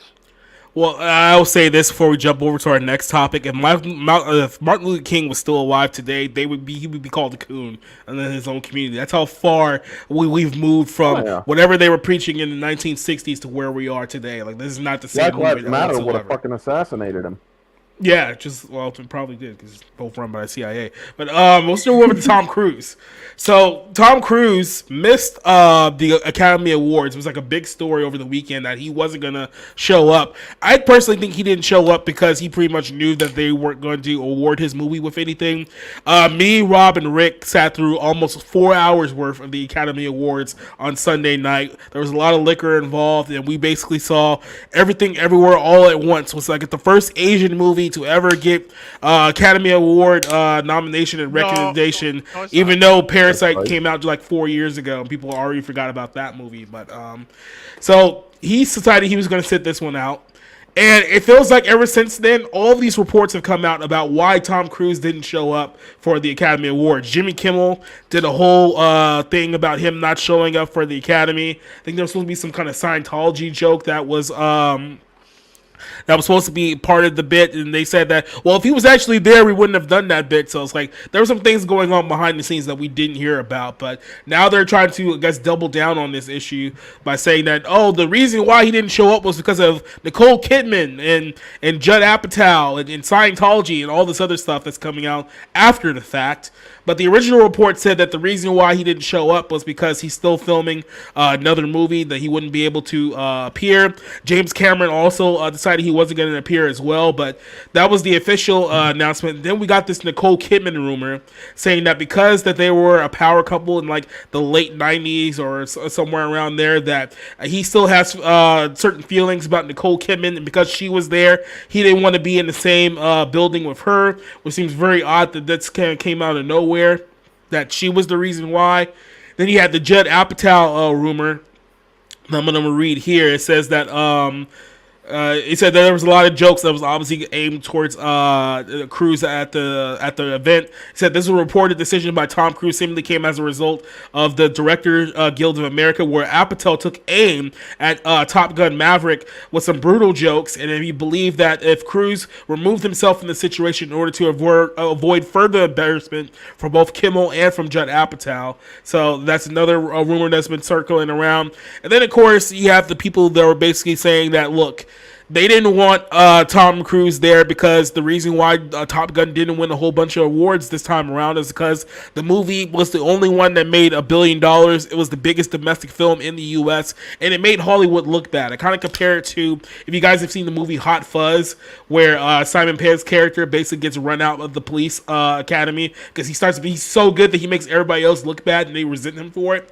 It's that they resent what Tom Cruise represents because he's the only guy in Hollywood cheerleading this movement to get people back into movie theaters and actually see movies in theaters anymore, while everyone else is going to streaming and all this other crap.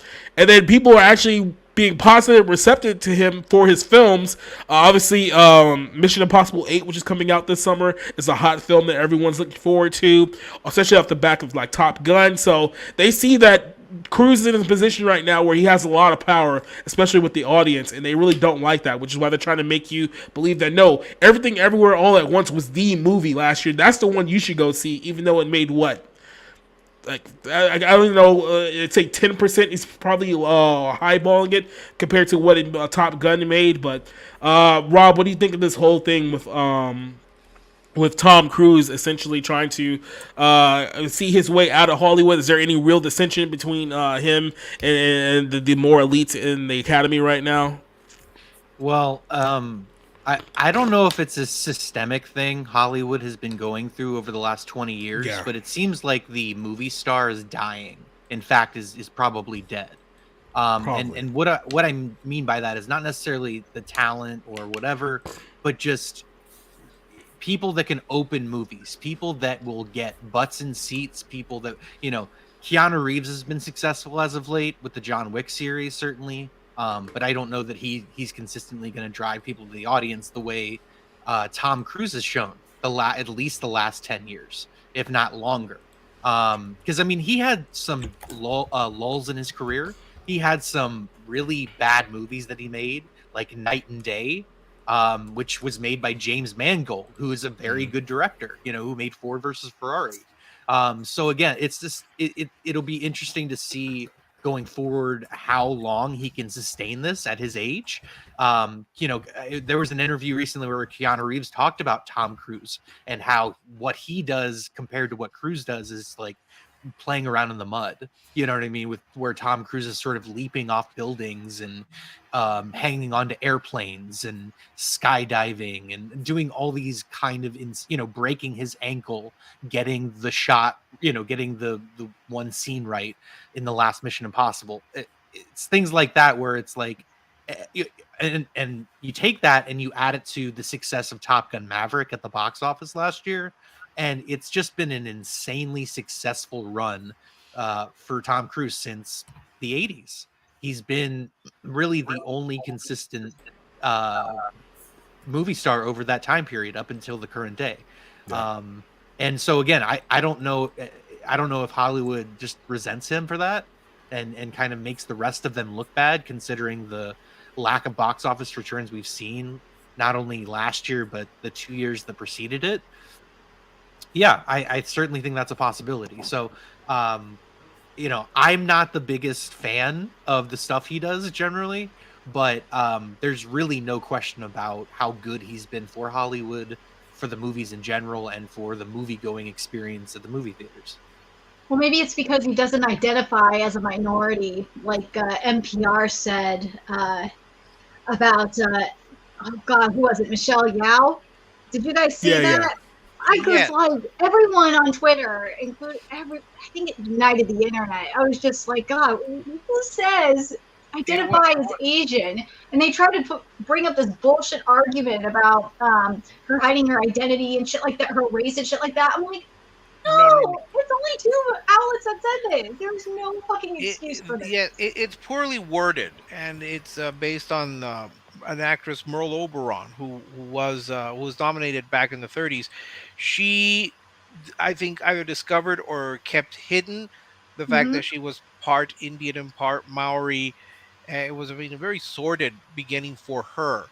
But it's poorly worded the way when it says identifies as Asian. But you know what this is? It's this constant need to kind of to portray this narrative that, oh my God, we're creating history every single year. It's a new history creating moment. It's like they also did a big deal about this woman who won an Academy Award. And it's like, oh, she's the first black woman to ever win 2 Academy Awards. It's like, oh, she's the first. Like, it always have to like this fake history that's revolving around someone's identity, because Hollywood, especially the Academy, needs to feel like we're accomplishing something, we're doing something by promoting all of this crap. It's like, you guys aren't doing shit. Like, just stop. The costume designer for Black Panther. Yeah. And just for the record, actually you could go back to the 80s for a primarily Asian cast that won Best Picture. I guess people have forgotten The Last Emperor, won in 1987, and that was built around The Last Emperor of China. And with the exception, I think, of Peter O'Toole, the cast is almost entirely made up of Asians.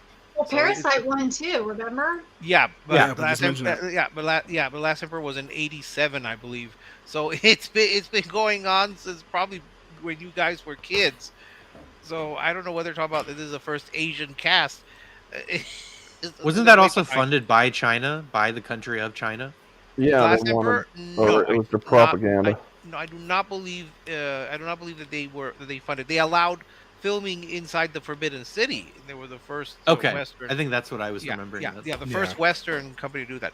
But with Tom Cruise, maybe a cigar is just a cigar in this case. Maybe he really did need to be working on the film. It's not like when you appear in a play and you can just run off for an evening or Mhm. fly in for an evening, be there at the ceremony and then fly back. Like I think Judy Dench did that. Uh, or maybe he really needs. I mean, as someone who does not like the Mission Impossible films, I understand that they're very elaborate and that can take a lot of time to make, especially if you're going to release in what, June or July. So Mhm. yeah, it's going to take all of the time that he needs. Maybe in this case, it is just true. I don't Well, think that he's going to be upset if Nicole Kidman or Judd Apatow are going to be there. I mean, no pun intended. He's a grown enough man to accept this, to accept the well, situation. there's also another reason why Top Gun Maverick didn't win any awards, even though it richly deserved all the awards that it was nominated for. It's because, most likely, because if people forget, the Academy has some stipulations. In front of the camera and in back of the camera, you need to have minorities and you need to address certain racial stereotypes and all that other shit. The movie needs to be woke, essentially, to win an award. Top Gun Maverick wasn't woke at all. It had the perfect amount of representation. It had the perfect amount of all that stuff, but it didn't push any of that stuff to the forefront because honestly, there was no real need to. But another thing is, shout out to OMB Reviews here, who does the annual Ravens Awards in order or to boycott the Oscars, which I attended that instead. He or Top Gun Maverick in the Raven Awards, where you can actually, where us, the YouTubers and other people can actually vote for the categories and whatnot. Yeah. Top Gun Maverick had a clean sweep almost because, to be completely honest, even looking at it objectively, that movie had the best special effects. It had the best cinematography. It had the best acting. It had the best story. It had all of that. That movie, objectively, even yes, with its flaws, was about a 9 out of 10. Without bias, yeah, if you pay close attention, you could see flaws here and there. But that movie put people's asses in seats, and that movie was dedicated to fans. Yeah, for the record, everywhere, everything, everywhere, all at once did 107 million worldwide. Even with all the press, that definitely helped move that number above. But Top Gun Maverick did almost 1.5 billion. Like I said, it was the highest grossing domestic movie of last year by a long margin. Even more than was it Avatar 2 towards the end of last year, because all Avatar 2's money was overseas. It wasn't here in the U.S. So, and then like the whole thing with like Judd Apatow saying that they're trying to spin it to where, oh, he didn't want to go because he want Judd Apatow to make a joke about him. I say this, I think there is some jealousy and resentment in a lot of the chambers in Hollywood where all these stories are coming out after the fact, because they do want to try to knock down Tom Cruise a little bit, because they hear people like, what was it, Spielberg, who said that he saved Hollywood, and that's kind of like been the narrative of the last few months. And like I said, they don't like it because he's making their stuff look bad. Like they want to promote stuff like, the Tar and Everything Everywhere All at Once, when people want more stuff like Top Gun Maverick. And like I said, Top Gun Maverick is just a straight up film that didn't play to any agenda. It was just a straight up film that Tom Cruise cared for. He respected the source material and he put a lot of work into it. He got rewarded for it, and that's the last thing that Hollywood wants. It's a film like that to set an example for what they want to do, because that goes against everything that modern Hollywood is pushing right now. So the last thing they want to do is reward a film like that and reward an actor like that. So it's like, oh yeah, let's start making Scientology jokes again, because he did a film that was much better than anything that we'll probably do in the next 5 years.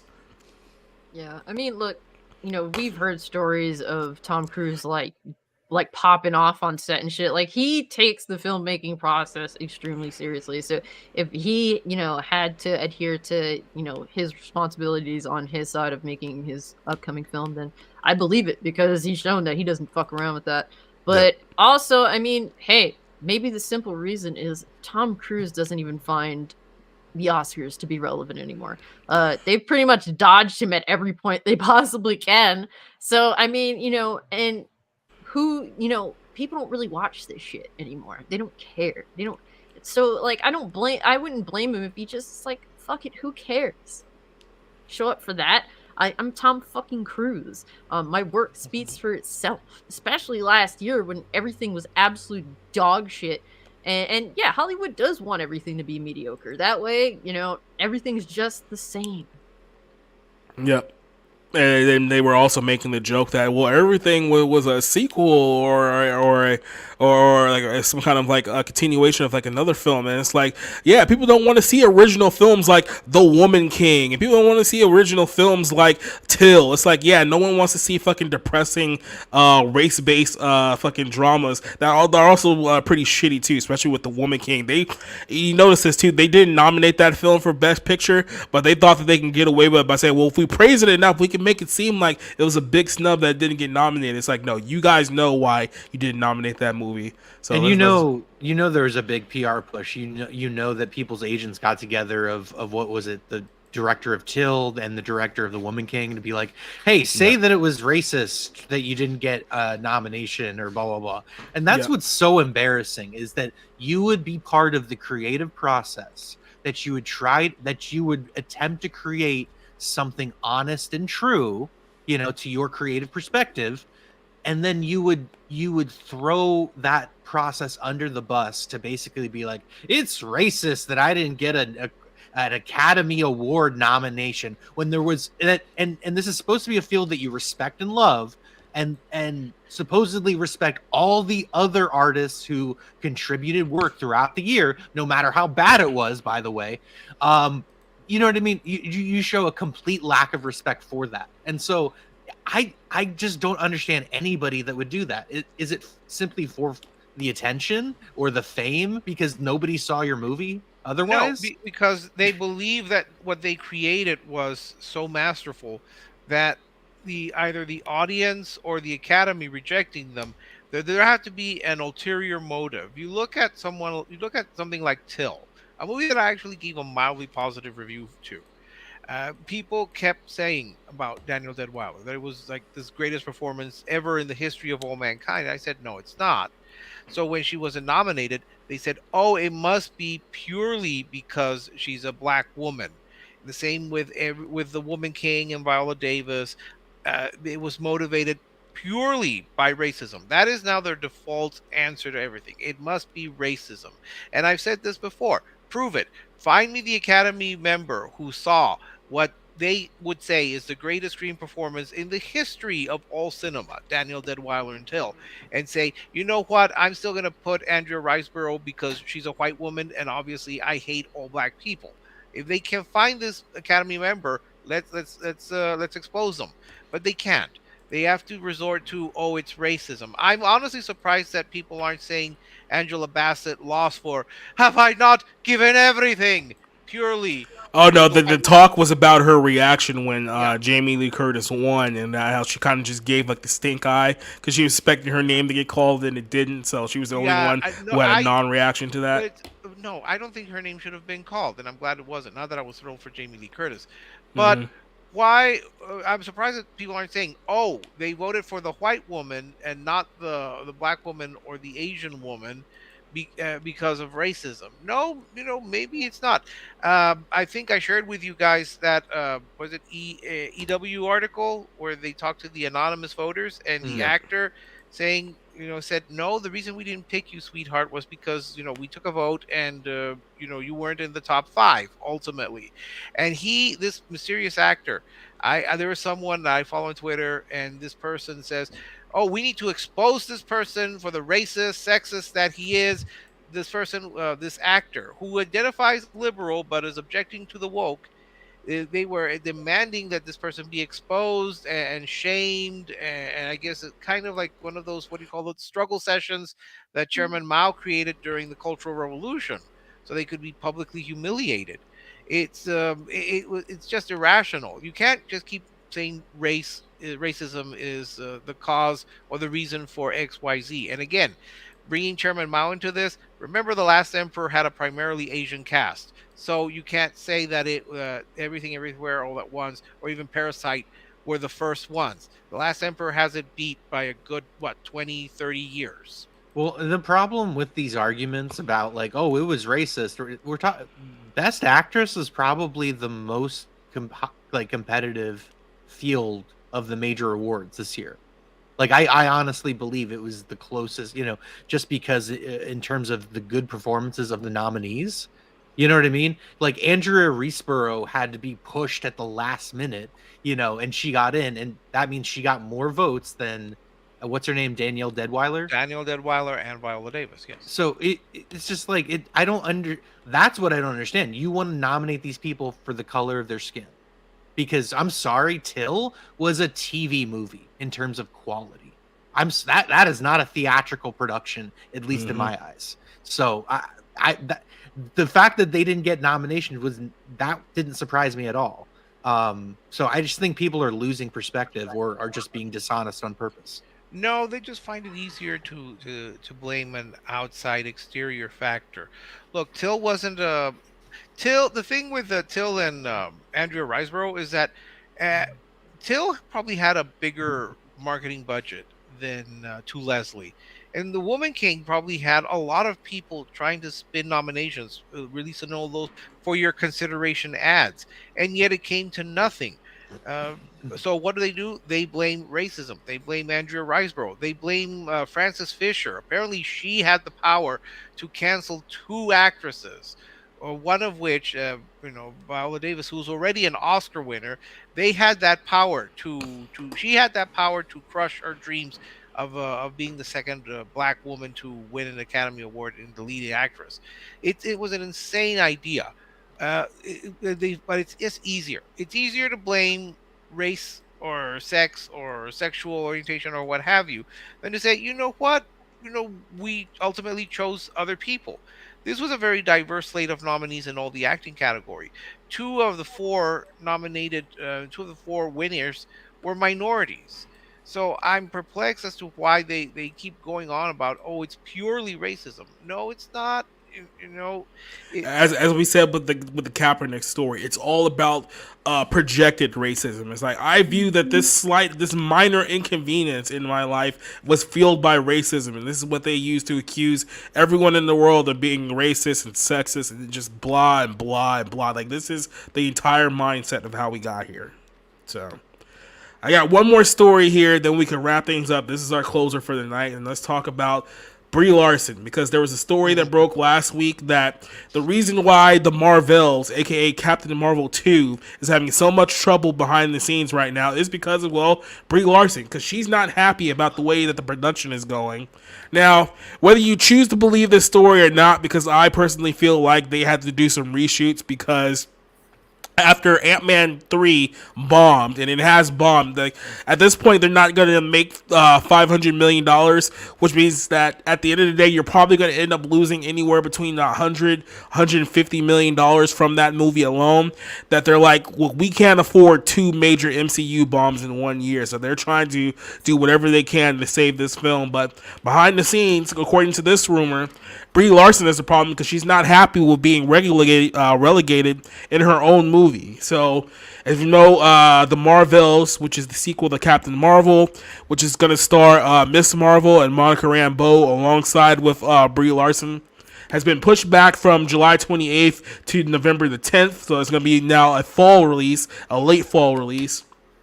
And according to the story here on episode of the Hot Mic, Snyder said that he heard that Brie Larson has not been the easiest person to work with. The word has been used, nightmare, to describe her interactions with her co-star, Tanara Paris. They said we're not exactly sure why or how this could impact the post production of the film, but essentially she's been acting like a diva. She's not happy that the film is not being entitled Captain Marvel 2. That she has to share, I guess, the screen time with her other co-stars. Now there could be some contract issues with that as well, because I know that there were some issues with Scarlett Johansson and Black Widow about having to share kind of the pool of the money, especially when you push something to streaming. Now this is a slightly different situation here, but it could be along those lines. Disney has also been having issues with the movie Blade. That's supposed to come out next year as well. They might have to push that back as well, because I don't think they still haven't confirmed who's going to be the director of that. There's a lot of pushback about the script and the direction of that movie. What's his name? Marshall Ali is whatever. And said a bit upset about the fact that he's not getting top billing in the film as well. They apparently want to make a push for a female Blade, which is part of the creative conflict going on with that film as well. So yeah, even when they're trying to do a Marvel girl power movie, they're still getting issues when the claws are coming out behind the scenes. And Brie Larson, I've said this many times about Brie Larson. People have said this before. This is not a secret. She doesn't seem like a very pleasant person to be around in real life. She's very, let's say, narcissistic. She's very smug. She doesn't have a very good demeanor. You guys saw the video years ago when she was doing the press tour with Chris Hemsworth and who's the roadie guy, Don Cheadle, and she was talking in that interview, and they looked very annoyed with her in the press tour. There was rumors not too long ago, like 5 years ago, that they were going to model the future of the MCU after they got rid of Robert Downey Jr. and Chris Evans to Brie Larson. Brie Larson was supposed to be the Avenger moving forward for the next few years. That hasn't happened at all since Endgame has ended, and they don't seem to want to go in that direction now, which is why she's kind of upset. I mean, I can see if they told her, hey, look, you're going to be our guy, you're going to be our new Roman Reigns, and then 3 years down the line, it's like, hey, you know what? I think Spike Dudley is probably a better spot for you on the card right now, so we'll put you over there. What do you take of this whole drama, the drama behind the scenes with Brie Larson and the Marvels? I'll start with Rob. Well, it sounds somewhat similar to the perceived drama with her when they were I forget what they were promoting, what her and the Avenger cast were promoting, if it was Endgame or what I believe it was Endgame. But it feels a lot like that. It feels a lot like that situation, and her kind of being I don't want to say destructive necessarily, but yeah. It seems to kind of be in that realm. It seems to be she's very conflict oriented. She seems to be and that leads me to believe she's a relatively insecure person. Now, that I suppose that's not much of a reach being a Hollywood actress, but you figure like being an Academy Award winner at a time when it still meant something, would at least garner some kind of like, instead of being just a complete bitch, because that is only effective up to the point that your talent no longer speaks louder than your attitude, how you treat people. So, and I think Hollywood in general is more in a new day of we don't care how talented you are. If you're an asshole or hard to handle or you have issues that you bring to the set, it's not going to be tolerated for very long. So this looks like another dumpster fire as a project as a whole. Rick, are you not excited for Captain Marvel 2, or I'm sorry, the Marvels? Well, I was when I thought it was going to be the biopic of the girl group. We're gonna start singing. Wait a minute, Mr. Postman. Maybe I'll sing that as I go into the movie. Wait a minute, Miss Marvels. What is wrong with you? I haven't had enough to drink. That's what's wrong. I'm not. No, I just feel bad for.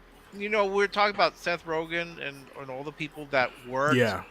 I feel bad for the people who have to work on this set and have to endure what appears to be these kind of very diva-like manners from Brie Larson. And I say this as someone who does not hate Brie Larson. I actually liked Room. I know that Christian Toto keeps praising Short Term 12, which I've not seen. But in short, maybe the problem is her. It's not the fact that that people don't like her. Maybe the reason they don't like her is because she's just difficult. She's just someone that they find hard to work with. And of course, part of me is a little sympathetic in that if you were going to go from Captain Marvel 2 to the Marvels, and now you have to be a supporting player in your own movie, I can understand why you would be upset. It didn't upset Paul Rudd because he was a supporting player in his own movie, but then Paul Rudd is probably more likable and less insecure than Brie Larson appears to be. And then you also have the fact that the movie was shifted, so now she and the Marvels are going to have to go and face both, be sandwiched in between Dune and the what's it Hunger Games the Hunger prequel. Games prequel. So yeah, I'd be upset. There are a lot of things to be upset about, but Brie Larson needs to pull herself together and say, you know what, um, this is for the movie. This should not be about me. This is about the movie, this franchise that I have willingly assigned myself to. But nobody. I don't think people. I think people really are stopped caring about the Marvel Cinematic Universe. Well, hopefully that's the case, because like I said, this last movie bombed harder than anyone could have possibly expected. So maybe we're finally getting to the point where people have had enough of this. Well, Orange Hat, I let me mean, think. garbage. I mean, garbage of the galaxy is gonna. I mean, You're not That was surprised. the best. That was the best go with slip up you've had on this show. The Yep. garbage of the Freudian galaxy. Well, Brie Larson needs to quit dropping tacos into the garbage of the galaxy. No, she's a sorry. orange. My thoughts. This woman did something that Kevin Feige originally didn't want in the MCU. However, it was a stipulation for her to basically be cast as her role. They didn't want activism in the MCU because they knew it would be inherently divisive. Yet she kept on pushing for it and they allowed it because they wanted her as Captain Marvel. Now, if they want to placate her, all they need to simply do is just say Captain Marvel and the Marvels. That's all they fucking need to do. But What is this, Josie and the Pussycats all of a sudden? to be completely honest, Brie Larson is not a likable person. There's a reason why they call her Franchise Bane, or the Bane of franchises, because anything she touches or anything she shows interest in, people immediately say no. She proved herself to be one of the biggest fucking sexists out there when she was promoting her frickin' movie. I don't care what some 40-year-old white dude's problem was with A Wrinkle in Time. It wasn't made for him.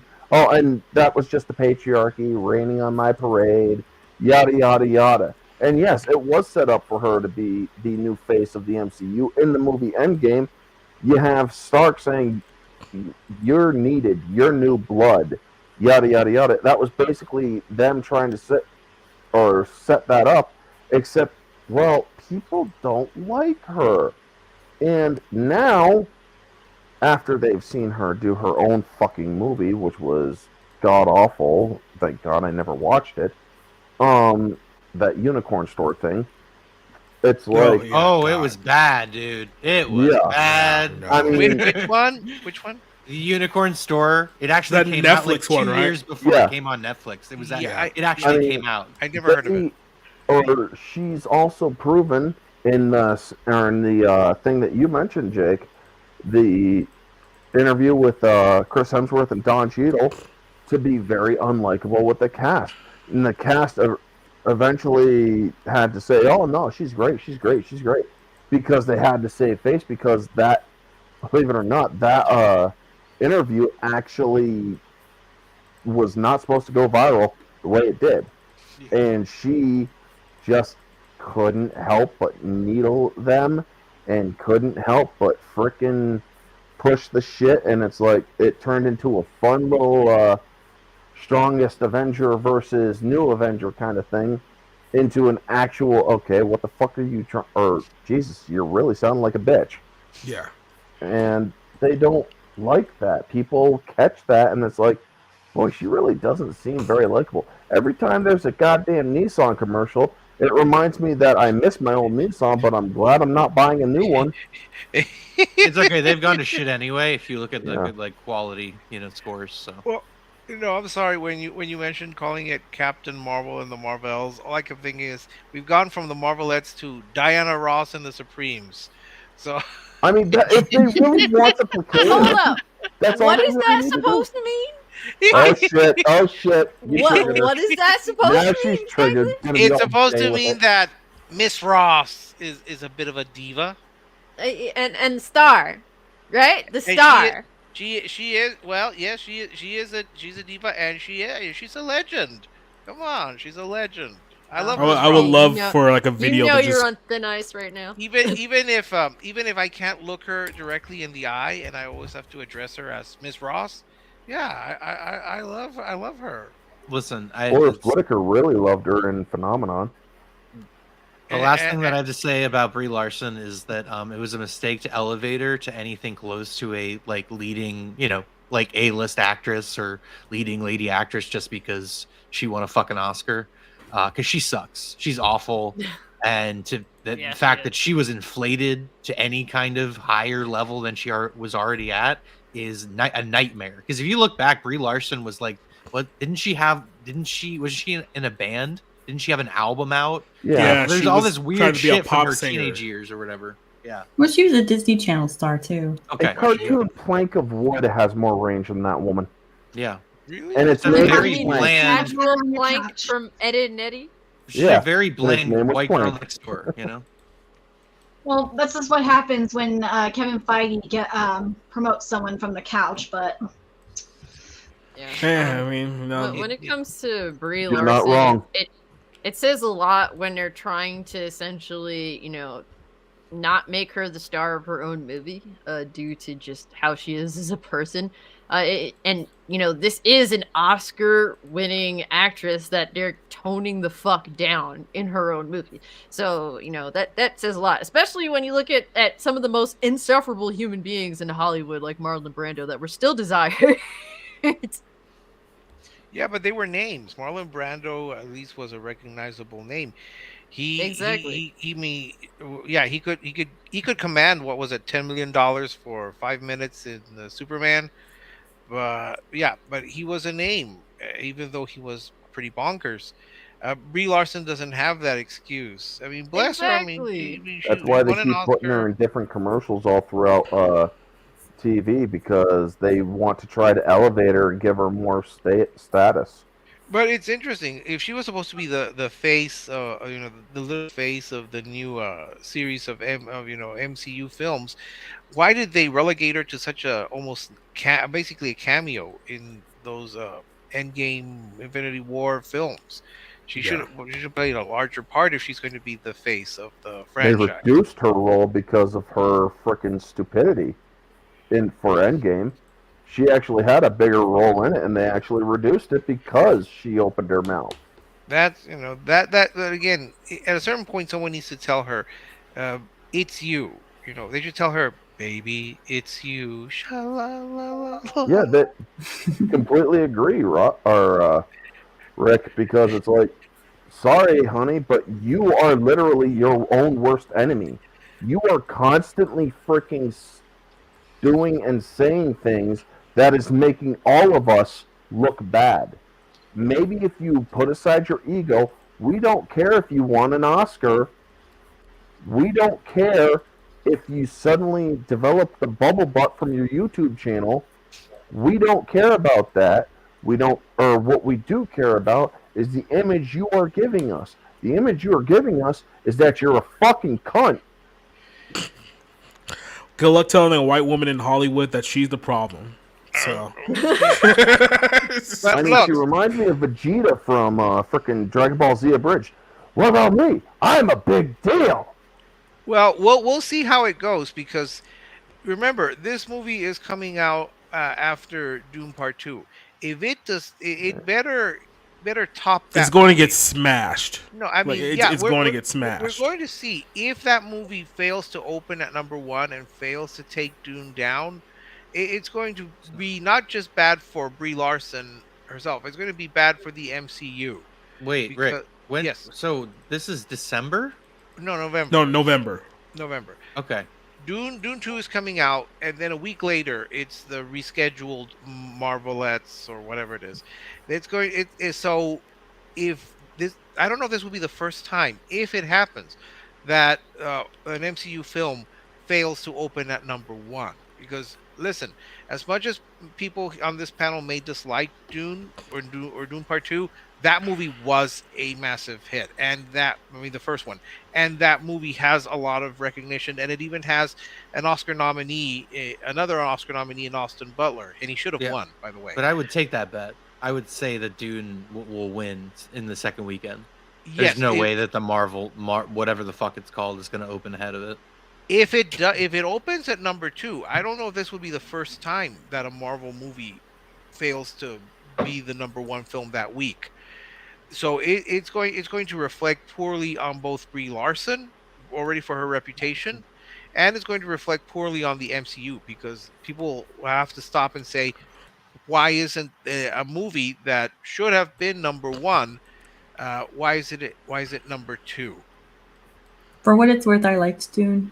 So. I love Dune. I saw it 3 times. I hate Dune. Dune sucked. I thought it was awful. You guys are a bunch of. I think it's a nice. It's a nice slow burn sci-fi, but you have to really enjoy it. It's a 2.5 hour commercial for another movie. It's Star Wars for adults. Was the sandworms, and they didn't have enough of them. It came out. It was written before Star Wars. All right, so let's just get that. I know, but that's how it played out for me. It's very much it's the only movie that has made me want to do fucking cosplay. drug addicts. The movie had Dave Bautista, so Jabba the Hutt. Yeah, in a small part. Well, Dave Bautista was the bad guy, and he was like the fat slob of a bad guy's henchman. So it's not like it was didn't a ask role plus that demanded... L plus ratio. Well, we're going to get. Hey, come on, we're going to get Christopher Walken and Austin Butler together at last. I'm going to be in Dune 2. He's the Emperor, isn't he? Yes, he's the Emperor. Shut up. That alone is worth going to it just to see how he's going to fuck this movie up.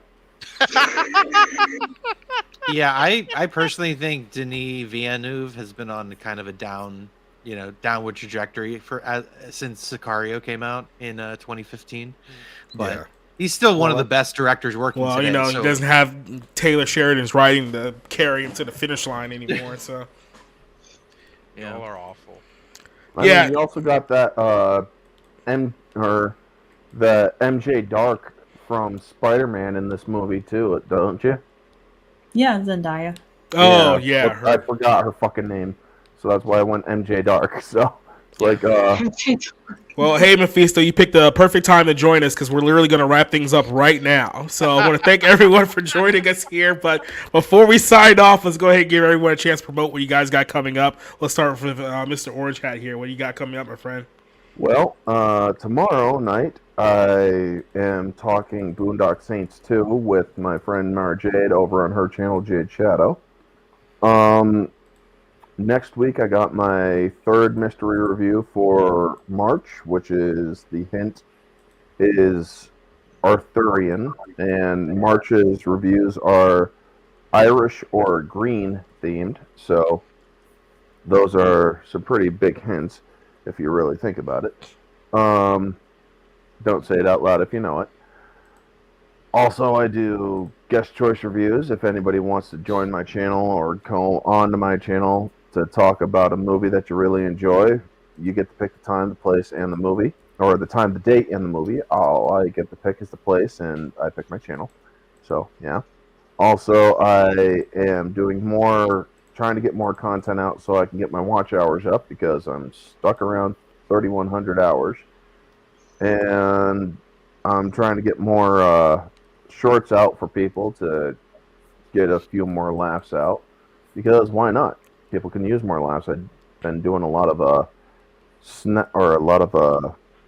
at Hunter Biden, which I've been getting a good couple laughs here and there. But yeah, that's what I do. And then real quick, for the people who joined us very, very late, if you guys can go ahead and give us a like so we can get this one over 20 likes for this episode too, that'd be appreciated. Yep. Well, let's jump over to Miss Johnson. What you got coming up? Nothing much. I'm working on a few things. So, but it's Pi Day, so happy Pi Day. And you can subscribe to my YouTube channel and you get to listen to my series Life of Pies for free. We do that, so. Does pizza count as a pie thing or? There's actually if there's a Blaze Pizza near you, I think today. Okay, stop. No Blaze Pizza. No. Italian pie. That was the only pizza place I heard was doing a pie special. Me and Cassie literally had a fight over Blaze Pizza like 6 months ago. We're not doing that again. Man, Blaze Pizza is the only place I can get jalapenos on my pizza. Okay, leave me alone.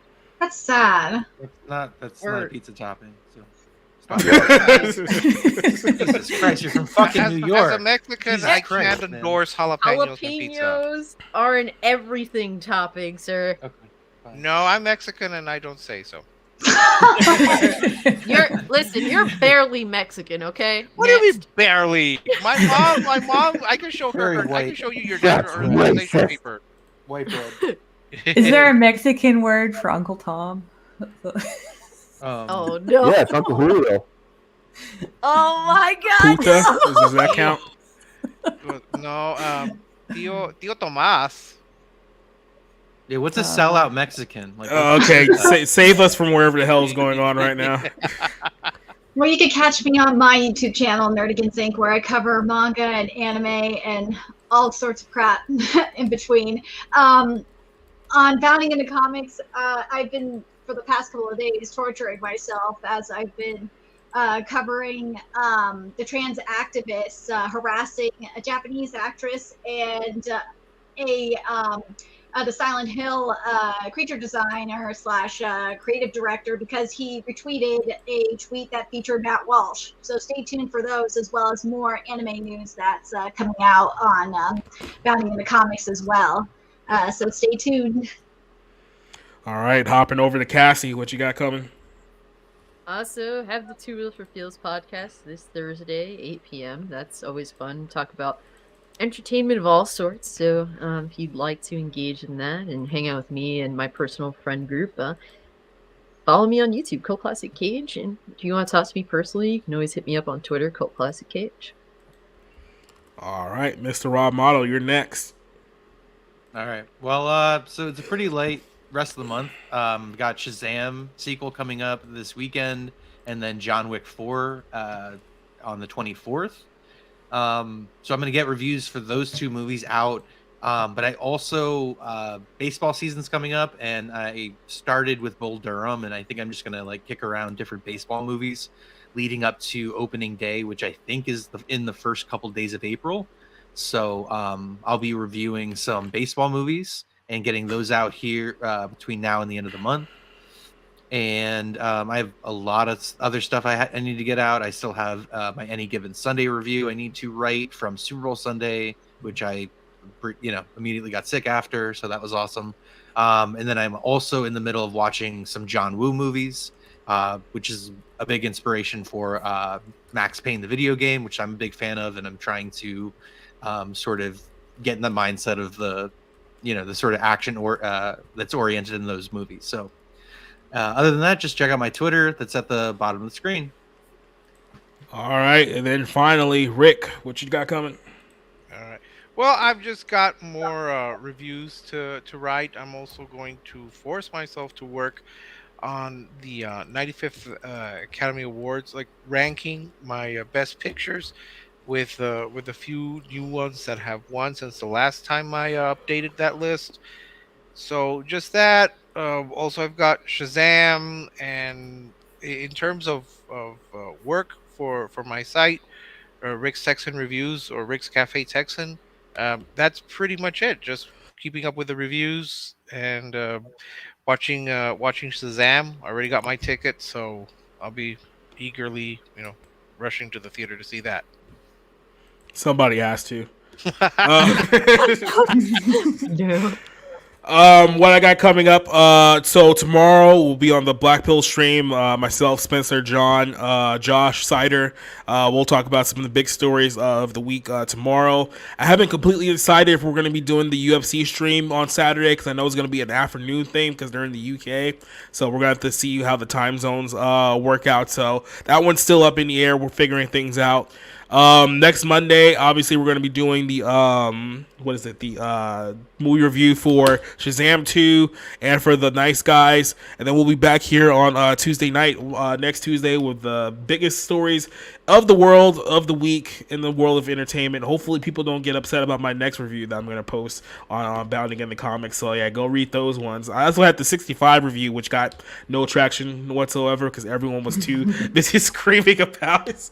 I was too busy screaming about the Scream movie. So it is what it is. But to everyone who joined us here tonight, I know Toxic Tuesday is going on right now. Nick Weiser and all those guys are doing John Wick 3, I believe, or John Wick 2, John Wick 3, one of those two movies.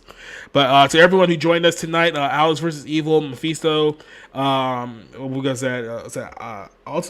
Atmosphere. I think that's his name. I'm gonna butcher your name. Just sorry. Neo, who joined us in the chat tonight. Duke Nukem Dogafett.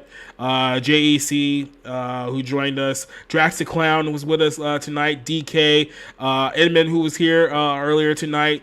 I think I saw who else was here with us. So I'm gonna make sure everyone can spot. Oh, Sporking, who joined us. No, he has to work right now, so he's probably asleep at the moment. But Volume Dealer, Tatsu, who's also here earlier tonight. So everyone, that's a Volume Dealer. You're not getting two shout outs. Everyone who joined us in the chat, everyone who joined us for the show, we thank you for another week here for the Barroom Podcast. We hope to see you guys back next week once again. But we're going to go ahead and say goodnight. It's time for us to head out. So wave to everyone. I think Johnson's waving too. You just can't see it. So he's waving in spirit.